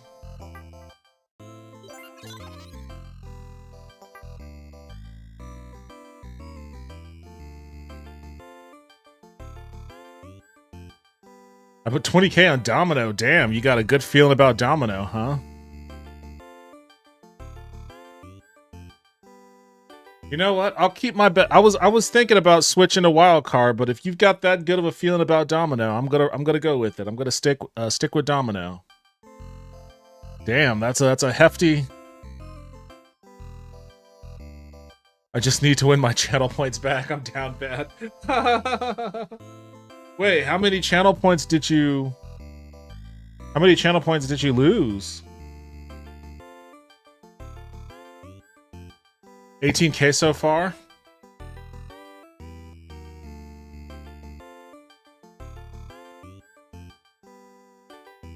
You've got the channel points to spare.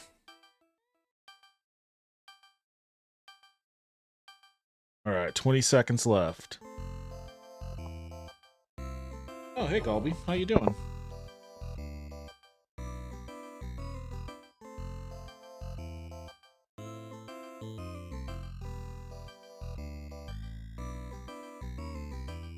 Alright, all submissions are in. Let's find out who's gonna win this thing. I'm sticking with Domino. Air quality hits record low. Quibbles display increased clumsiness during morning warm-ups. Uh-oh. Uh-oh. Oh, Super Q is still fucking... Oh, wait, he fell. Oh, come on, Domino. Get up, get up, get up. Oh, that fucking thing is in the way. Don't trip on it, Domino. Keep going, keep going, keep going. Don't trip, don't trip. Oh, he tripped before it. Oh, we got it. Oh, we got this one. Hell yeah. Oh, hell yeah. Oh, wait, somebody died. Who died? Someone died on the field. Did Super Q die? Alright, that was a good call there, Vince.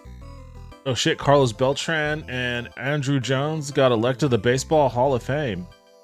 Oh, nice.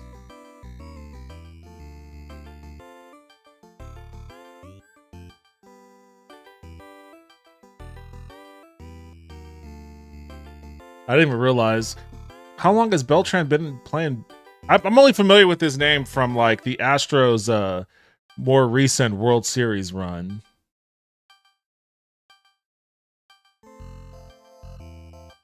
Alright. Let's get this next one set up here.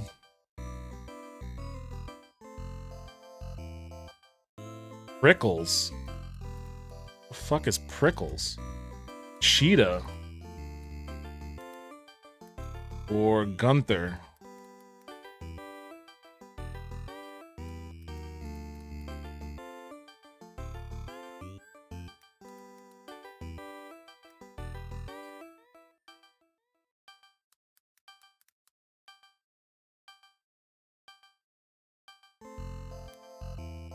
And it is open now.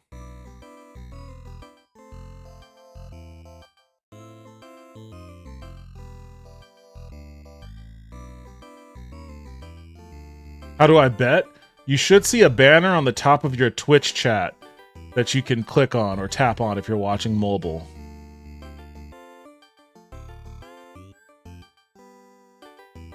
He played from 1998 to 2017. Oh, okay, okay. I didn't realize that he went back that far.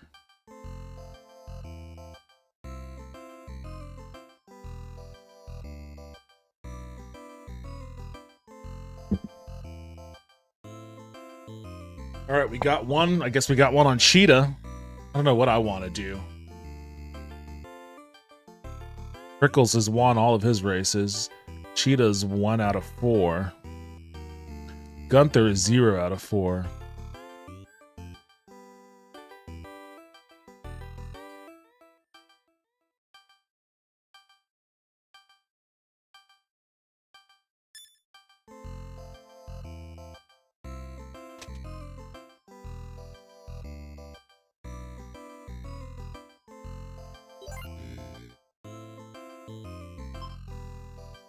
All right, you take out Prickle's knees. Take him out of the knees. I'm gonna put my money on Gunther. Although Cheetah, that's still... Boy, this is a risky endeavor. Putting my money on all right, 20 seconds left. This is my risky endeavor putting my money on Gunther over Cheetah.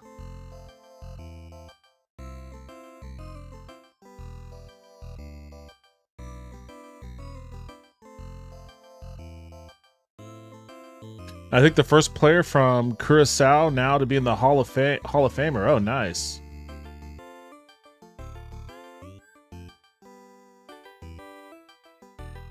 Jones is the manager of Team Netherlands for the 2026 Baseball Classic.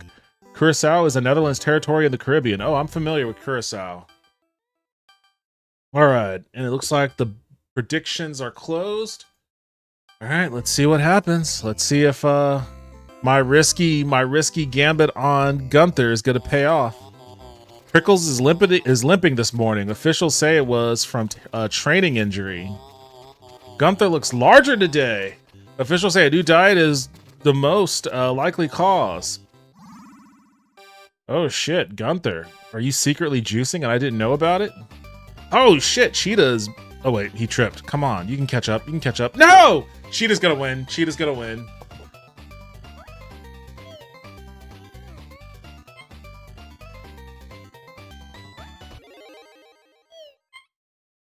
Very well named. Cheetah. Damn it, I knew I shouldn't have done that. Alright, Cheetah won.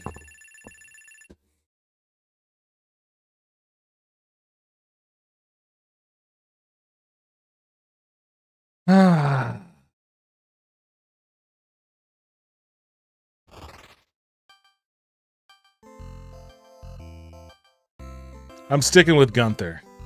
Adzir, 4 out of 6 wins, 1-1 odds. And Booger, 3-1 odds, 0 wins.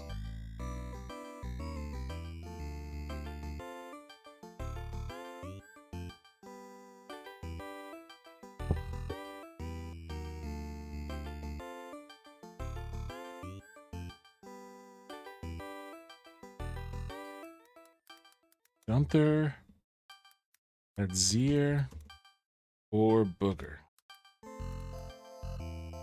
Did you win that one too, Vince? Were you a Cheetah better?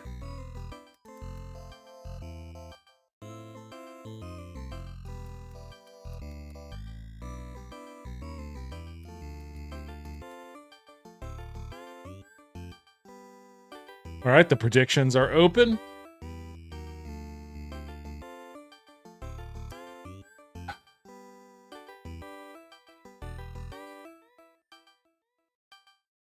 Sticking with Gunther.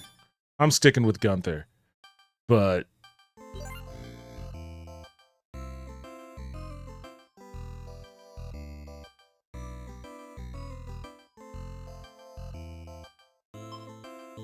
I'm gonna juice Gunther up.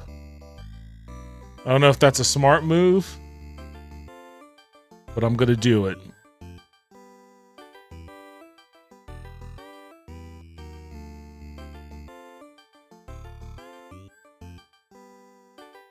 All right, I got somebody riding with Gunther. Riding with me on Gunther. Thank you. Thank you for the vote of confidence on that one. Gunther and Booger. 3-1 odds, huh?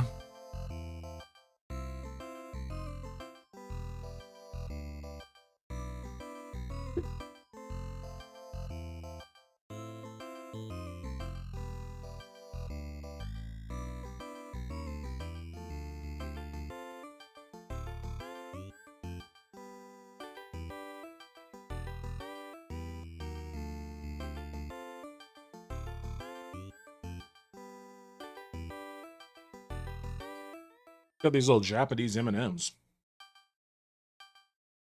I mean, they're literally just M&Ms. What's up? You can't have any of these. I know you're really cute, Galby, but you can't have any of these.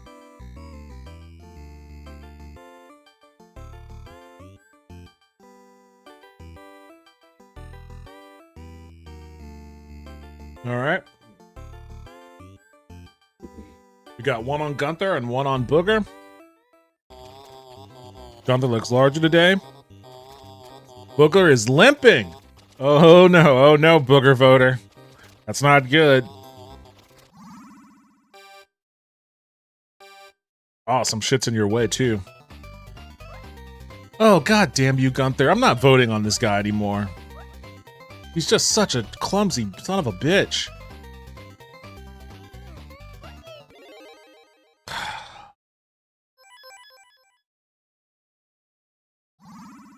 Oh, geez, and Booger died? Had 0 on that one. Nobody bet on that guy. Oh, Wild Card's back. And he's even more of a loser than before. He's got 10-1 odds. 0 wins.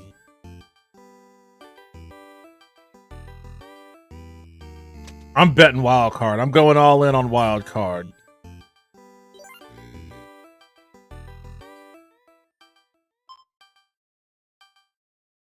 And I'm drugging Wiggins. I'm going all in on Wild Card. I'm drugging Wiggins.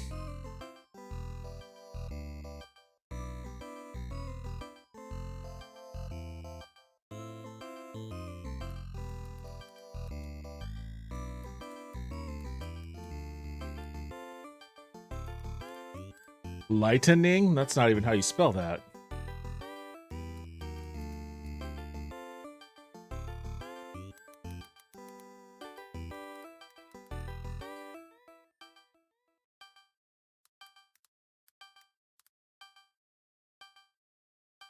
All right. Predictions are up. I feel like Wiggins is still gonna win.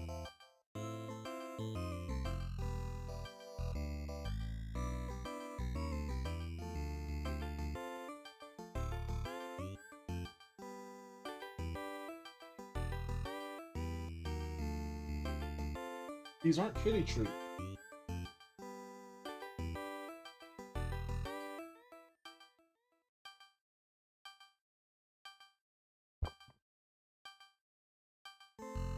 Chocolate M&Ms.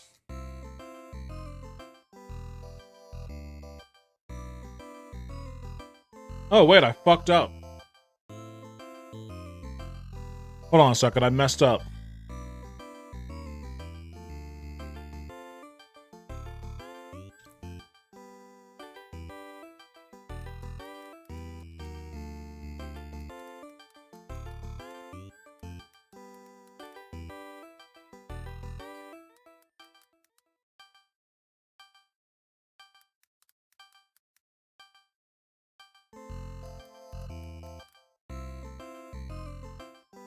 Okay, there we go.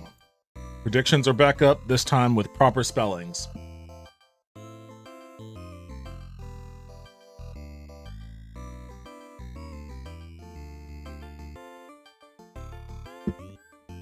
I gotta admit, I'm a little worried about this big freeze that's coming in this weekend. Last time Texas had a big freeze, it nearly destroyed the state. Our grid completely collapsed and things got pretty bad for a little while. And I don't trust that our Republican government did anything to improve the stability of our grid, especially considering that it's already being taxed by AI data centers right now, so things might get a little dicey over the weekend for me here.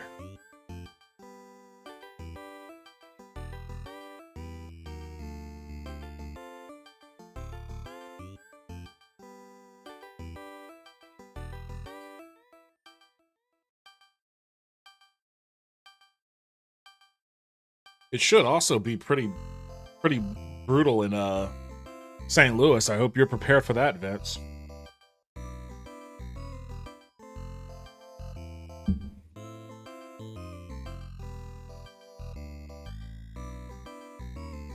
Give Wildcard the juice? I can only do one of these things at once, and I already chose to poison Wiggins. Plus, I gave Wildcard the juice before and it didn't help him, so I'm reluctant to try juicing him up again.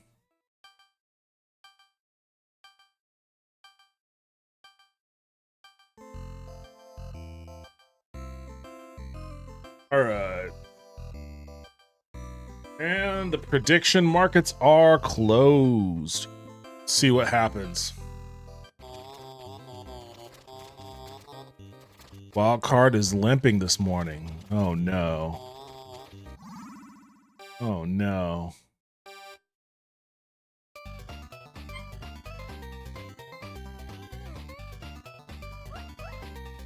Wiggins is supposed to be the one that's all fucked up. Why is he okay? Why is he fine? Oh, he died. Oh shit, he died. No, get up, Wildcard, no!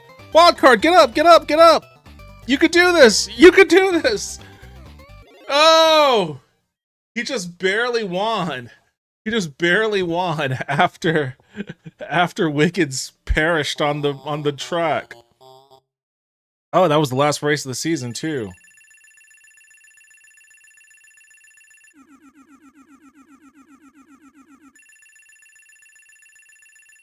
Oh, I shot out ahead with that final race. Holy shit. God damn. God damn. Am I gonna break 20? Oh. Mr. Q truly is a master of the racetrack. Yeah, hell yeah. That's what all that drugging your opponents will get you. The hell? Credits.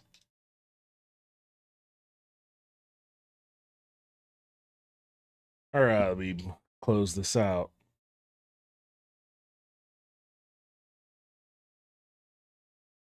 Did you get all those channel points that you had lost back, Vince?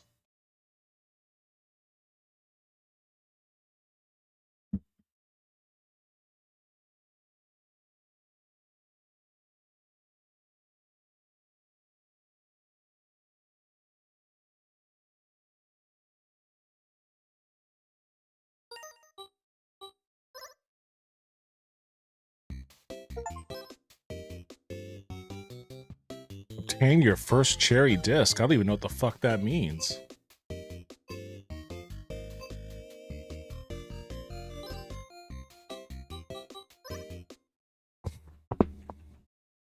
I think I'm gonna watch something before I end it for tonight.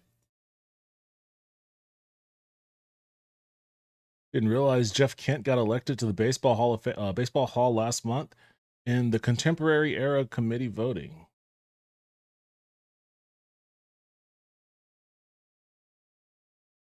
Damn it, meant to send the clip. What clip?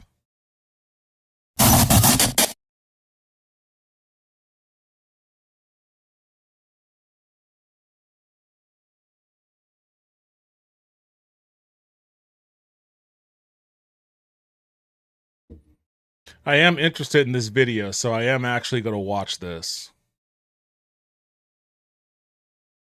I saw a quote recently from the Senior Executive Vice President of NFL Operations, Troy Vincent, saying, "American football is for all. It's a global game, an all-inclusive sport that provides the opportunity for all ages to enjoy the values, fan, and competitive environment unique to the sport of football." I laughed to myself after reading that. This game is called American football. There's no way that this is a global game. Sure, many different countries watch American football, but no country's even halfway there in terms of competing with an actual American football game. I'll probably get in trouble with my American peers for saying the phrase American football in the first place. Austria. To us, this game is just football. Other than Canada, I couldn't think of a country that played American football other than the US professionally. I've seen clips of games in other countries, and it usually doesn't match the kind of league that the US or even Canada has. It's not like other sports, where many countries can play it competitively against the US. Let's be honest, a lot of countries can hold their own in almost any other sport with the US. I saw a post pop up on Reddit recently about a team in Japan that ended their college football program after they caught a few of their players using illegal drugs. I had to do a double take. My American ignorance started to kick in. They play football in Japan? As I read the post, my mind started I've to watched a blow. few Rice This Bowls. team, Nihon University Phoenix, was a 21-time national champion in Japan, and they decided to cancel the program after players were caught taking illegal drugs. I'm probably butchering exactly why the team got canceled, but the post talked about how Japan had been playing American football for around 90 years and that they had a highly organized college and professional league. I started to do my own research on American football in Japan, and I couldn't believe how big it was. So, I decided to make a video about American football in Japan. I'll be giving an overview of the history of Japan playing football, and then I'll briefly go over their college and professional leagues. You're watching the College Football History Channel, and this is American Football in Japan.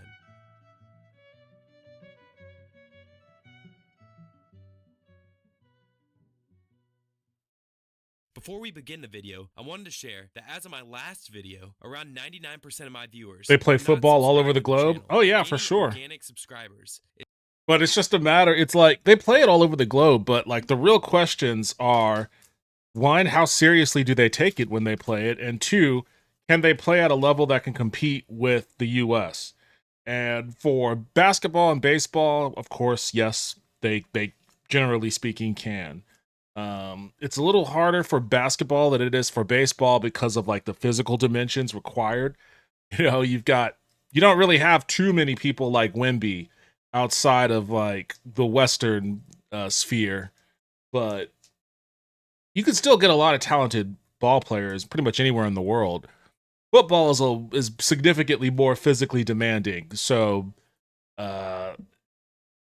competing at the same level as America with how large we can get over here is a little bit more of a daunting task. The NFL started an international pathway program some years ago. That's how Eagles LT Jordan Malaita started, and that dude is hilarious on the Eagles YouTube channel. Oh yeah, I know. There's been plenty of international players that have come through to the NFL from that pathway. We had a few on the Bills some years ago. I think Fred Jackson came via NFL Europa.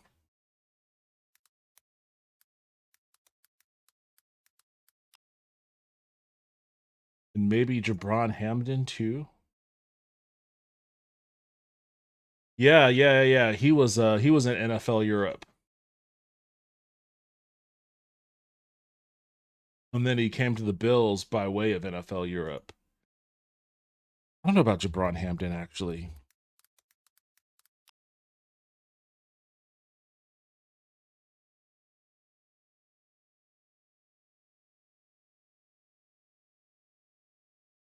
Yeah, he was in NFL Europe as well. Yeah.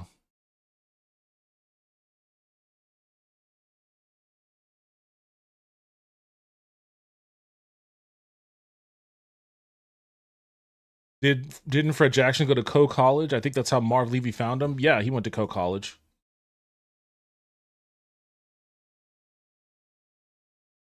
Is a great way for a small channel like mine to gain traction and become successful. So, make sure to click on the subscribe button if you haven't already done so. Now, back to the video. Full disclosure, I try my best to look up how to say many of the Japanese cities and names in this video. So, I might not pronounce everything 100% correctly, but I tried my best to look up the correct way to pronounce everything. The story of American football in Japan starts with two men, Heta Okabe and Paul Rush. Heta Okabe is supposedly the first Japanese person to ever learn football and to teach it to others in Japan. Okabe was a great athlete, spending much of his life promoting Japanese traditional martial arts and promoting modern sports in Japan. He attended the University of Chicago in 1917 and was able to study sports management under the guidance of legendary coach Amos Alonzo Stagg. Sports historian Paul Putz was able to find several Stagg referenced in Japanese book on football. UFO races cheated me? How? University of Chicago is one of the founding members of the Big Ten. telegrams and documents regarding Stagg's relationship with Okabe. In 1910, Coach Stagg took God the University of damn! Chicago What the fuck? Either this guy is like 7 feet tall or this dude is like 4 feet tall. Actually, now that I think about it, this is probably what I look like to a lot of people. I guess I probably shouldn't be too shocked at the size disparity. Uh, hmm. Now that I think about it, when I was living in Japan, I saw the tops of a lot of heads too. People were, and I wasn't even at my max height back then. I wasn't even at my max height back then, so maybe I should relax a little bit before I start height shaming people. That wasn't a height shaming sort of thing. I'm not intending to height shame anybody. It's just a stark image, okay? I think we can all agree that this was kind of a jarring thing, like a jump scare that just jumped up onto the screen here. This guy looks like a creature out of a horror movie, like one of those long-limbed monsters that chases you down the hall. It was really more reaction to this guy than this guy, but either way, I digress. It gave me a payout. What? An exclamation point payout on wildcard? Oh, that sucks. Nothing I can do about that, unfortunately. Bro, you're like a foot taller than me, but I'm short. A true how's the weather up there moment? Yeah, seriously.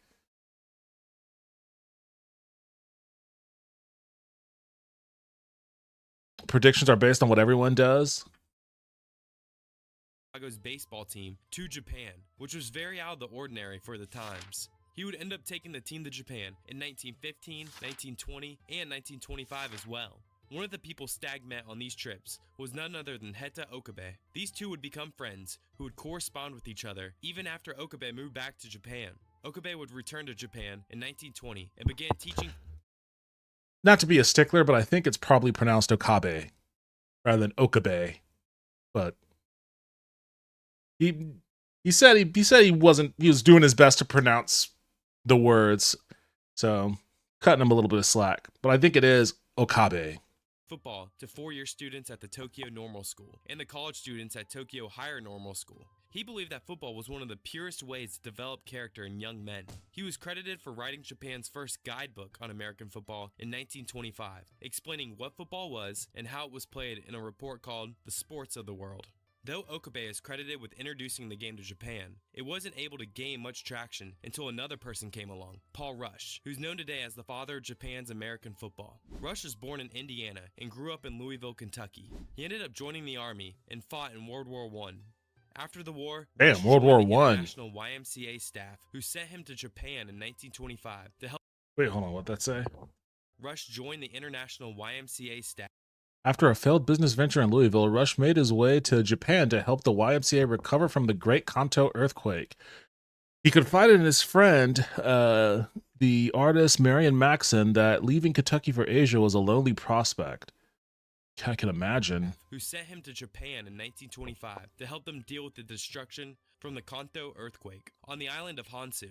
Paul Rush was heavily associated with the church in Japan and was invited to teach economics at the college they had started there, St. Paul's University.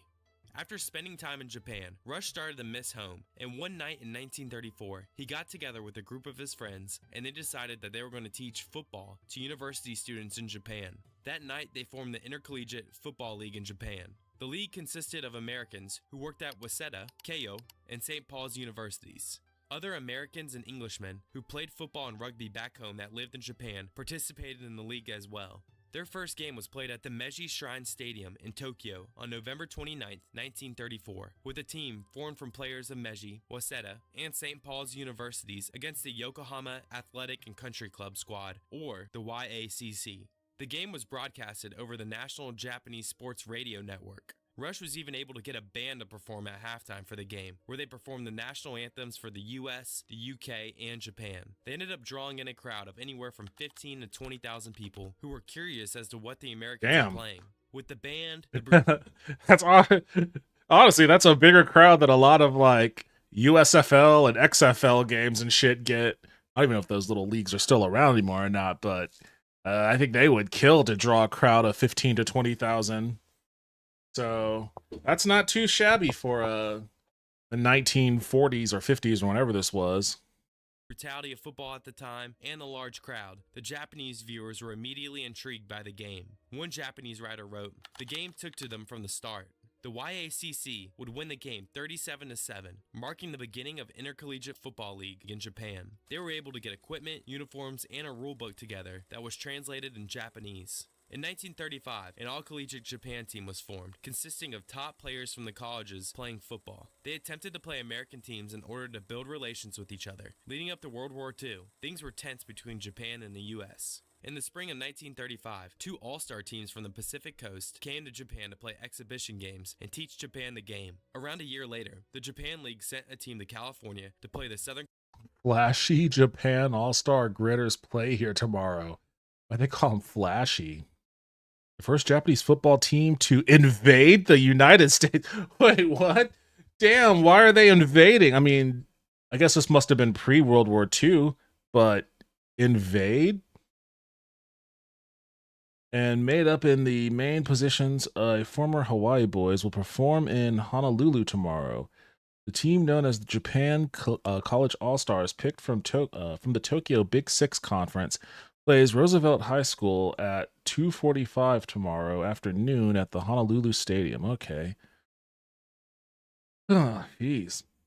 California All-Stars on January 3rd, 1937. They were able to play an American team, watch professional teams, and even got to watch the Rose Bowl that season. On their way home, they even stopped in Honolulu and played the Roosevelt High School team, tying them 0-0.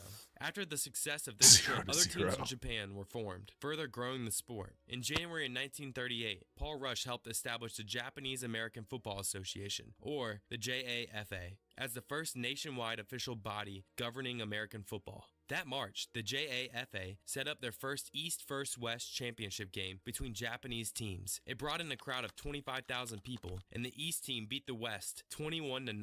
The game was even broadcasted over the radio again by a Japanese sports network. In 1940, the JAFA was renamed to what is translated as Armor Ball, taking American out of the name due to poor relations with the U.S. Armored with the Ball. league not wanting to offend the Japanese military leading up to the war. Things started to change going into the 40s with the beginning of World War II. Rush would be arrested immediately after the Japanese attack on Pearl Harbor and was later deported back to the U.S. in June of 1942 as part of a wartime prisoner exchange. Japan supposedly even banned the playing of American sports in 1943. The war between Japan and the U.S. ended on September 2nd, 1945. Rush would return to Japan in 1946, and American football would get reintroduced, with the first high schools forming teams and playing each other. That year, Japan decided to host another East-West game, naming it the Koshien Bowl. In 1948, American representatives dubbed it the Rice Bowl. Club teams began to be organized in the late 1950s, and the first company-sponsored team, Mitsubishi Jushi, was established in 1961. More companies became involved with teams in 1971, providing more funding and further growth to the sport.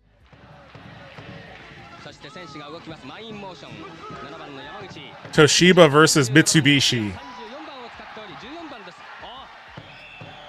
In 1970, Japan had their first high school championship game. In 1989, they would call this game the Christmas Bowl. You know, that's the one thing that does bother me about a lot of Japanese sports leagues. It's that a lot of the teams are in the major professional leagues are sponsored by corporations directly. Like, it's not like a naming rights sort of thing. And it's not even like a sponsorship like you put Tide on the side of your car. It is literally like the Mitsubishi Dragonfires or some shit like that. And I mean, some teams are named after locations. You know, the hat I'm wearing right now, that's the Ryukyu Golden Kings. But there are a lot of teams that are just straight up, we represent this company. It always made me feel a little weird. I'd love to see the best football team of that era take on the current one now. I wonder how that'd be like LMAO. I mean, that'd be pretty cool to see. This is cool AF. That's how a lot of NFL teams started. The Bears were a company team in Decatur, Illinois. I didn't know that about the Bears. The players were employees of the team. I don't even think that the players are well, I guess not directly employed. I mean, I guess they are kind of employees of the team, but it's not like they grabbed, you know, Marcus from accounting and put him in pads and put him on the team. They're not employees like that. Still played annually today. In 1971, Utah State, led by coach Chuck Mills and future NFL quarterback Tony Adams, traveled to Japan, where they played 2 exhibition games against the Japanese All-Star team. This greatly impacted the spread of American football in Japan. Japanese no match for Utah State. I don't know why, but that headline is very direct. The Utah State University football team left today for the United States after proving the old sports axiom that a good big man will always beat a good little man. What the fuck? That's an axiom? I've never heard that before. A sports axiom that a good big man will always beat a good little man. Damn. That is some fucking shade. Little man. There, little Japanese little man. You stood no chance. You were no match for the big men of Utah. The Aggies, the first American college to play in Japan since the sport was introduced here 57 years ago, clobbered two Japanese all-star teams during the Christmas week. The Aggies beat a Japanese University East all-star team 50-6 in Tokyo, December 19th, and trounced an all-Japan University West team 45-6 in Osaka Sunday. The 37-member Utah team left here for home via Honolulu and San Francisco aboard a Japan Airlines jet. The Aggies, who had at least 50-pound weight advantage and a foot in height advantage per player, a foot in height and 50 pounds in weight. Yeah, that's the thing about American football is you don't even necessarily need to be good if you, I mean, it depends on the position.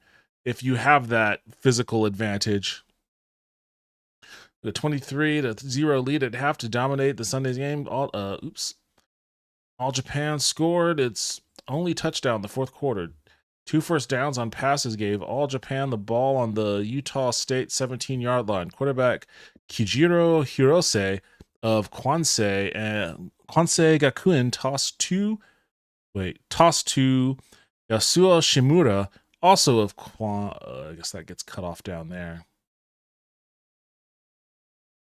We all enjoyed our visit and hope we can come back again, Mills said. Almost this. Japan's quarterback, Kijiro Hirose, passed very well and he was a tough player. I think it would be a good idea for an American university team to come to Japan once every 3 years. It not only would help to stimulate interest in American football, but would also give the Japanese teams a chance to find out their improvement and their level of play. I wonder if there are any regular visits that happen still. Many other teams offering to play the Japanese All-Star team. BYU played 2 games against them in 1977 and returned the next season to play UNLV at Yokohama Stadium. From 1977 to 1993, a regular season game for American colleges was played in Japan. Temple versus Boston College.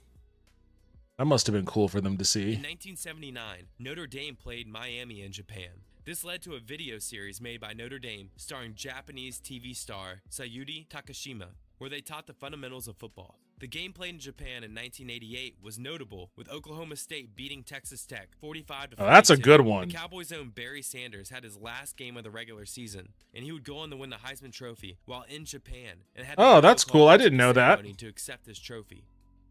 Starting in the 1990s, I had no clue about that. That's cool. Damn, so his last game at his Heisman acceptance was in Japan. That definitely must have been cool for the Japanese audience to see.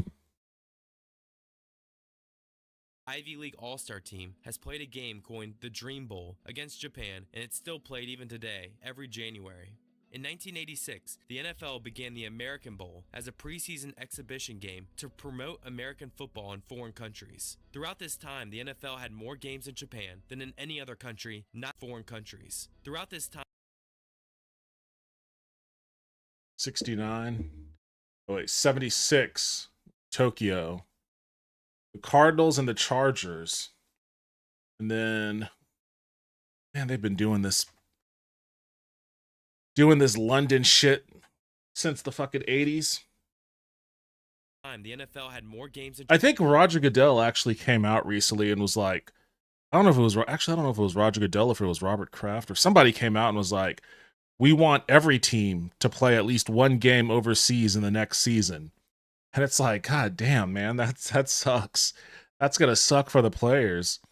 Especially the ones that have to go to like either London or I don't know if they'd have it in Asia, but if you've got to cross one of the big oceans, that's really going to suck. You better put a bye week after that game.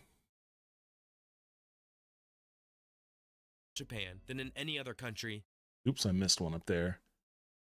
Broncos and Seahawks in 1990 in Tokyo. And we had two down here. The Dolphins and the Raiders, also in the Tokyo Dome, and the Oilers and the Cowboys. Not including Canada. It was around 14 games until Damn. the UK surpassed them in 2012. Interestingly enough, the NFL has not played a game there. Oh, they were going to do one in China? That would have been cool. 2007, the Seahawks and the Patriots at the Worker Stadium. Yes. Gee, I wonder why that was canceled. The Worker Stadium in Beijing. Since 2005. These games greatly impacted the popularity of American football in Japan. Japan created a professional league in 1971, consisting of company-owned teams and club teams. For the company-owned teams, actual employees of the company make up the players of the team. The league did well, but in the 1990s, banks started pulling out their sponsorships due to economic struggles, eliminating many of the company-led teams and severely stunting the growth of American football in Japan. From 1984 to 2022, Japan's main championship game, the Rice Bowl, was played against the best team from the X League and their best college team. From 1984 to 2009, the series between the two leagues was evenly matched, with the collegiate team having 12 wins and the X League having 14 wins. After the 2009 game, the X League wouldn't lose another Rice Bowl, causing the JAFA to reform the game in 2022 so that it was played between the two best X League teams. Now, I want to get into how both the collegiate and professional leagues work. For college football, Japan currently has 8 leagues spread out around the country. 3 of the leagues are in the East and 5 of them are in the West. The best team from each side plays in a national championship game called the Koshien Bowl. Each league has at least 2 tiers of programs, where the top tier is the only one who sends teams to the postseason tournament. Teams can be promoted or relegated between tiers, much how like most of soccer works today. Starting in 2024, the JAFA announced that they will be moving to a 12-team playoff format for their championship games moving forward, eliminating the East vs. West format they originally had. The X League is currently the highest level of football in Japan. It was founded in 1971 as the Japan American Football League. The name was changed in 1997 to the X League. The league is made up of 4 tiers, with X1 Super at the top, and below that is X1 Area, X2, and X3. I'm guessing we're supposed to see a graphic here. Teams can be promoted and relegated due to performance between divisions. There are 2 types of teams: company teams, where only employees of that particular sponsoring company may play, and club teams where anyone can try out. There used to be around a 50-50 split between company teams and club teams, but that's shifted to where there's now mainly club teams. At this moment, teams are allowed to have up to 4 players from the US. Only 2 can be on the field at the same time. The X League has 2 seasons. Players shifted their choice of that particular sponsoring company may play, and club teams where anyone can try out. There used to be around a 50-50 split between company teams and club teams, but that's shifted to where there's now mainly club teams. At this moment, teams are allowed to have up to 4 players from the US. Only 2 can be on the field at the same time. The X League has 2 seasons, one in the spring and their main season, which is played in the fall. There's an 8-team playoff to get to the championship game for the fall season, which is called the Rice Bowl like I mentioned earlier. They currently play using NCAA rules, and they play 12-minute quarters during the regular season. Good There was catch. an interview I looked at by current Panasonic Impulse player Joshua Cox, where he described what it's like playing in the X League. He was quoted saying, "It's weird because they're extremely hush-hush about everything. But it's a big league and the fan base is really good. The Japanese culture and loyalty to sports sticks out a lot." In college, Cox played for Central Michigan and went to Italy to play in the American Football League with the Balonzo Giants. Cox states that the X League reached out to him through Instagram and told him to come try out. In my head, I was like, there's football in Japan? I wasn't too sure about it, but then they sent me the flight, so I might as well go. Cox has been playing for the Panasonic Impulse since 2019. I even noticed that he recorded an interception during this current season's Rice Bowl played earlier in January. Cox noticed that compared to other international leagues he's played in, the Japanese league was more organized and professional. Cox explained in the interview how it works from the US players joining teams. He stated that players are starting to move around teams more than in the past. After the season, every American on each team signs a 1-year deal. Once that contract is up, players are free to sign wherever, but there's a deadline where teams must have their Americans in. There are no trades, and they can only join Must have their Americans in. Cox even noticed that there's a charm that comes with playing in Japan. You'll go to these fields, he says, and you'll be surrounded by mountains or off the water. That sounds right awesome. Downtown. Those are some of the best venues I've played in for sure, even compared to American schools. During this interview, Cox suggested that for American football to grow in Japan, they need to increase their collaboration with the NFL like they have in other countries. If you want to see what the day-to-day is like for a US player playing in the X League, I highly suggest you go over to Colby Campbell's YouTube channel. He's been vlogging about his experience playing for the Nojima Sagamihara Rise. Colby Colby's a linebacker Campbell. who played college football at Presbyterian College for 4 years and would later play as a grad transfer for Duke in his final season. Definitely go check out his channel to experience what the X League is all about and learn a little bit about Japanese culture. I also wanted to recommend the X League's own YouTube channel, where they post highlights to most of their games and where they have a lot of content surrounding their football league. They have a show hosted by retired X League player BJ Beatty, where he interviews different athletes that play in the league. One interview I watched was with Ariwan Adeyemi, someone who's been playing Japanese American football for over 10 years. He described some of the changes he's seen while playing in the league. This was a great interview series that I believe just started. Definitely go check it out and give BJ some support. Appreciate this, right? It's this is part of that upward trajectory that we're talking about, right? Growing the game in Japan, and hopefully some kids can see this, right? Yeah. Some Japanese kids can see this, some American kids can see this, and they can be inspired to be the next generation that grows the game. You know, like I said earlier, you know, at the end of the day, the NFL will take credit for the growth of the game worldwide, but it is guys like you and I. It is those guys that have really done the legwork on the ground to continue to grow the game. So I appreciate that, and this has been fun. Hopefully we can sit down again. Hopefully the global popularity of football continues to increase, and the game continues to spread across different countries and cultures. I think it's important for us as American football consumers to aid in this process. When we see a country that has a league that has a lot of promise with a rise in talent over the years, we should be encouraging and help do our part in growing the game. I'm bought in, though, on Japanese American football, and will definitely be watching more of it in future seasons. Thank you for watching the College Football History channel. If you like what you see, make sure you subscribe to the channel, as I'll It's a good be posting video. more videos like this in the future. I liked Feel it. free to reach out to share your thoughts. Or I used to watch more X League, actually. I should get back into it.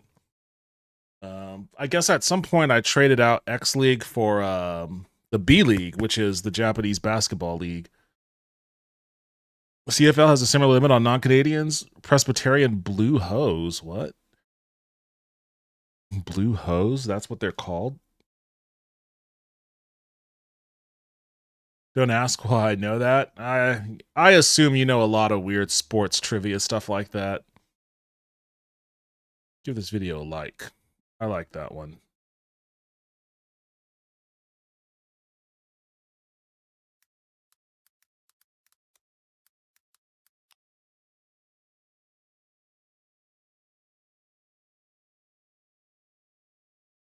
Is this the same X League? What? No, this has got to be something different. This is like one of those weird, sexy women football leagues. That's not the X League I want. When did this when did this become a thing?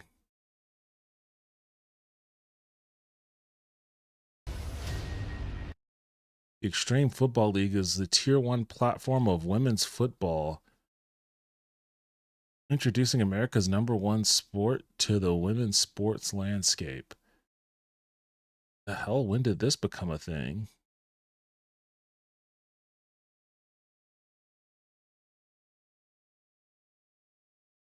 The school that guy was talking about, wait, the school that guy he was talking about went to, it's in South Carolina. Oh, okay. Athlete Spotlight. Denver, Dijon, and Ambition looks like this.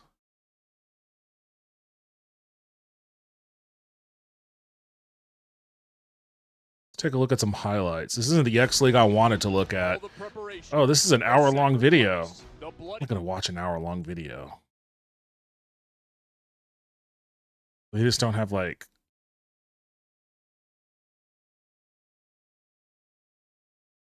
They either have a 20-second video or an hour-long video. All right, well, never mind. Where's the X League I was looking for? Here it is.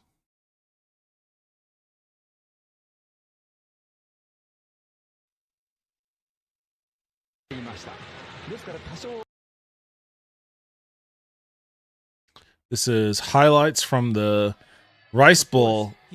Panasonic versus Obic. I don't know what Obic is. Won the Buck Mills Trophy for passing. This player is Yuga Araki.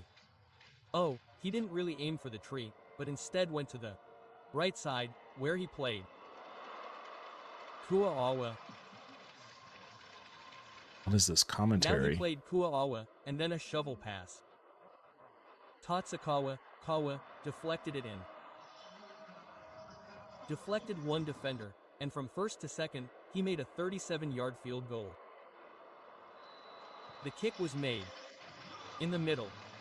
The first point went to Panasonic Impulse. Oh, they put pressure on him. They put pressure on him.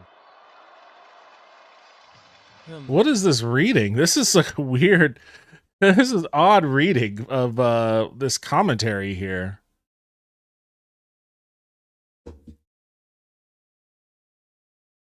Do you remember the Lingerie League? Yeah, that's what I thought that other X League was, but it looked like it was more legitimate than the Lingerie League. Devin, would you have an interest in a fiction book club for your channel? The older I get, the more I feel I need to get back into reading. Yeah, for sure. Absolutely. You have any You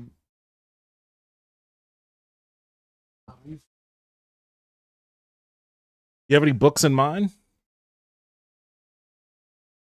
The Obic Seagulls are an American Football League or American football team located in Narashino, Chiba, Japan. Yeah, I know. I just didn't know what Obic was. Is that a company? Obic? I'd never heard of it. He threw well and I'm going to mute that weird commentary. It's not a bad turnout, honestly. Look at that. That's not a bad turnout at all.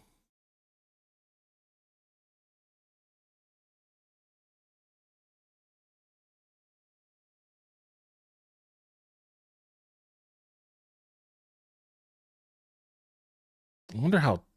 I want to see this.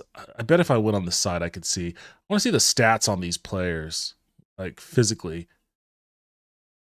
We need to get whoever won this game. Who won? Who ended up winning? Panasonic. We need to get the winner of this game of the Rice Bowl, and we need to invite them to the NFL Combine and put them through the Combine drills. I think that's what we need to have happen.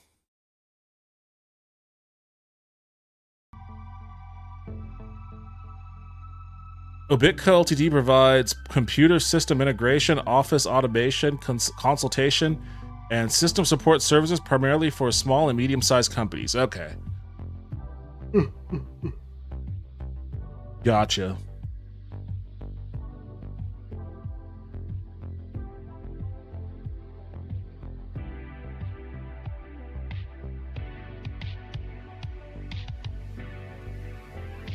I wouldn't mind seeing these guys try to do the combine, see how they stack up. But I think it's cool though. I think stuff like the X League is really interesting. And the B League too. I think that's B League is like watching like D2 college basketball. Like, the talent level is pretty good, but I still don't think that they would be able to... They might be able to compete with, like, a Final Four team. They might be able to compete with a Final Four team. They definitely can't compete at the NFL level. I mean, a lot of the people that play in the B League are guys that were washed out of the NBA or never could make it there to begin with. So there is that, but it's still fun to watch.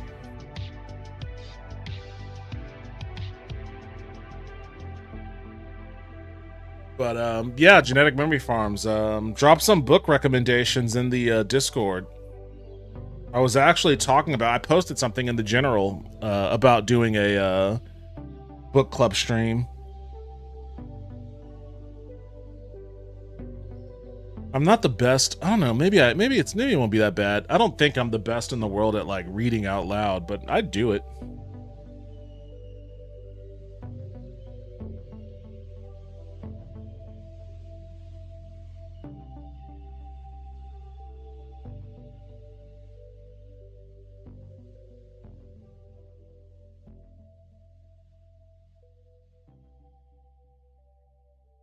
I almost did AI for my video today and decided against it. Good job. Good job. Yeah, just use your own voice. Doesn't matter how you sound, just use your own voice. If I'm going to read something new, I would say maybe Six Gun Tarot by R.S. Belcher, or maybe Merkaba Rider by Edward M. Erdelak. Both weird Western, or maybe reread Hitchhiker's Guide. Or maybe start with some Lovecraft short stories to make the reading light. I actually did a Lovecraft reading for Halloween. It's on my YouTube channel. I did it for Halloween like a couple years back.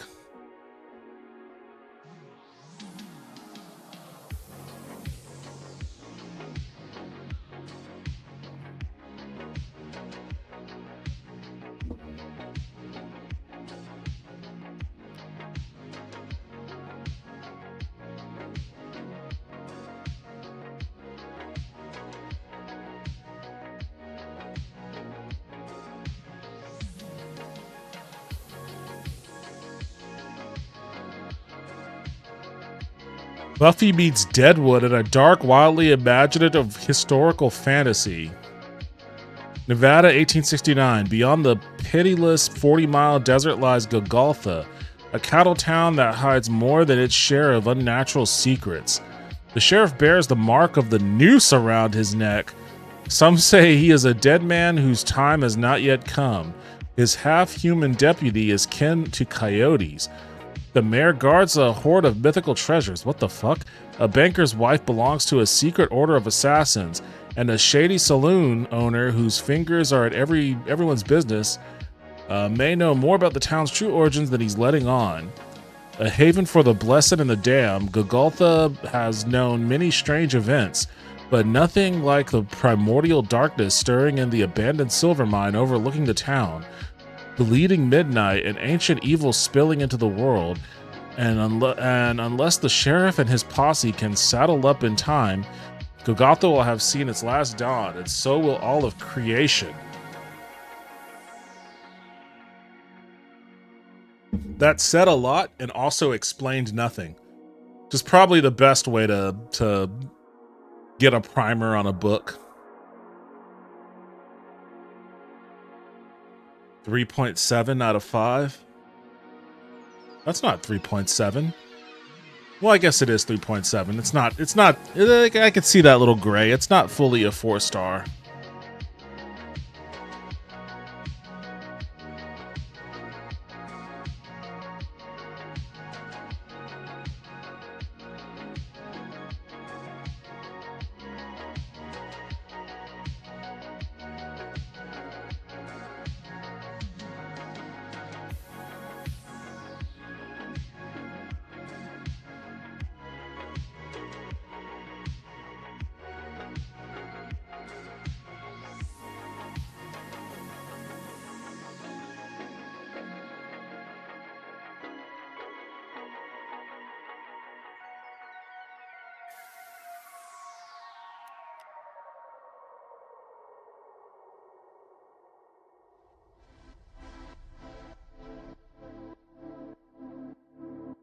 Oh, this is a whole ass series. High Plains Drifter?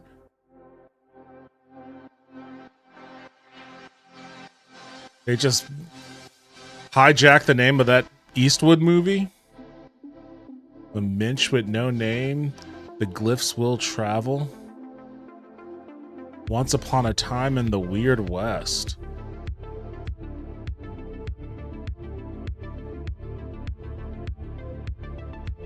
This feels like parody. Is this like a comedy, kind of a parody sort of series? They're just like slightly twisting the names of classic Western movies.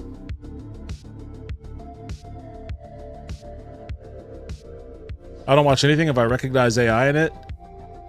Just wish I was better at not just making my videos into slideshows. Just take some practice into doing video editing. Sounds like someone's Deadlands game written into a novel. High Plains Drifter was an Eastwood movie? Yeah, I know. They lifted the whole spaghetti western trilogy.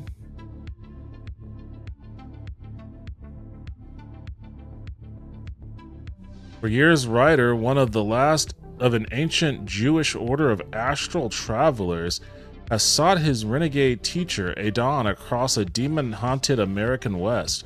Now it is 1882. The hour of incursion is here. The great old ones, beings of immeasurable power from the roiling chaos before the dawn of creation, are stirring in their ancient slumber. That's very Lovecraft.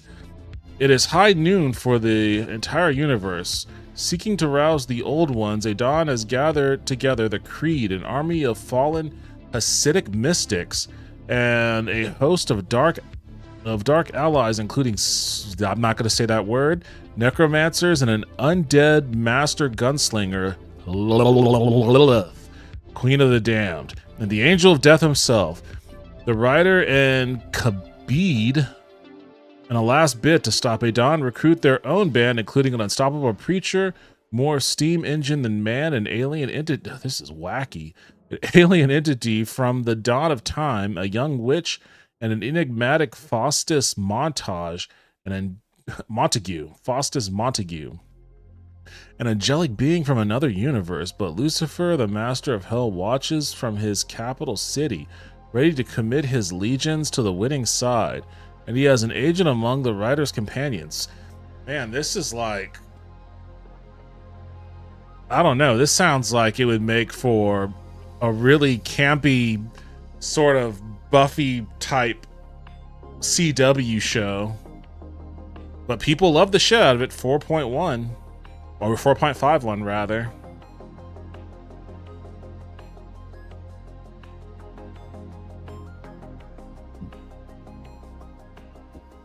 But with sports bits, if you use too many clips, it's a good way to not ever be monetized. I think Sergio Leone got it from a dime novel anyways. Yep, all Weird West. Did you ever watch when I played that game? There's a game on Steam called Weird West. I played it several years ago, and it was a fun game. I should replay that one.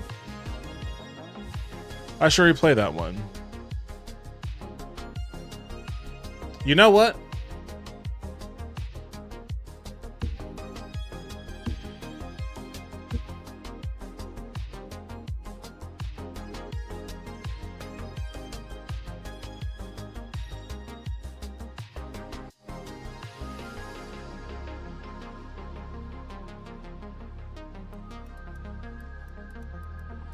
Let's fill this up with some other book suggestions. I picked up one free on Epic recently called Blood West. I've not heard of that one. Drop some more book suggestions in the Discord and I'll add it to this list, and then we'll spin the wheel and see which one we want to start off with. How's that sound?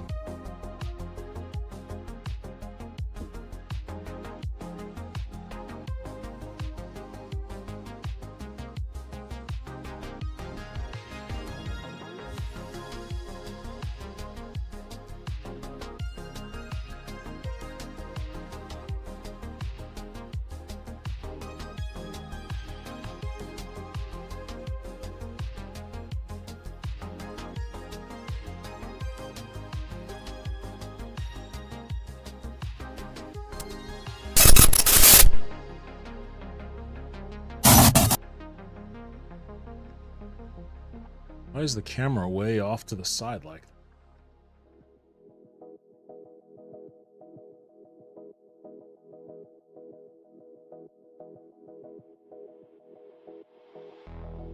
can probably find them free to read online. I don't mind spending a little money to read a book. And I think I might probably prefer having the physical copy anyways. I never really cared too much for doing a bunch of reading digitally.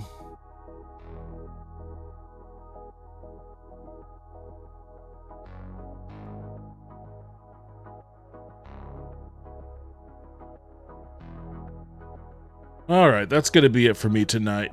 Thank you, everybody, for joining me. I appreciate it as always. I may be back tomorrow. I'm probably going to be back tomorrow. I don't know what I'm going to do, but I will be back tomorrow. So I hope to see you all again. Take care. Have a good rest of your night. If I don't see you tomorrow, then I'll see you when I see you. Take it easy, everyone. Oh, wait, what is this? Okay, I'll make a list tomorrow while I have some time. I just suggested those two because I was thinking of reading them anyway. Don't know why, but some Weird West seems interesting. Flexible genre. I can agree with that. But I would like to have a list from a lot of different genres. So whatever suggestions you might have, toss them in the Discord. I almost said toss them in the dispatch. Then that reminded me that it was announced today that James Gunn is going to make a Dispatch TV show, which I don't know if that needs to happen. The game itself was pretty much a TV show, and it was great, but I'm glad it's getting done, I guess. I'll watch it. I like Dispatch, and I like James Gunn, so I'm sure it'll be done well. But anyways, I'm out of here. Take it easy, everybody.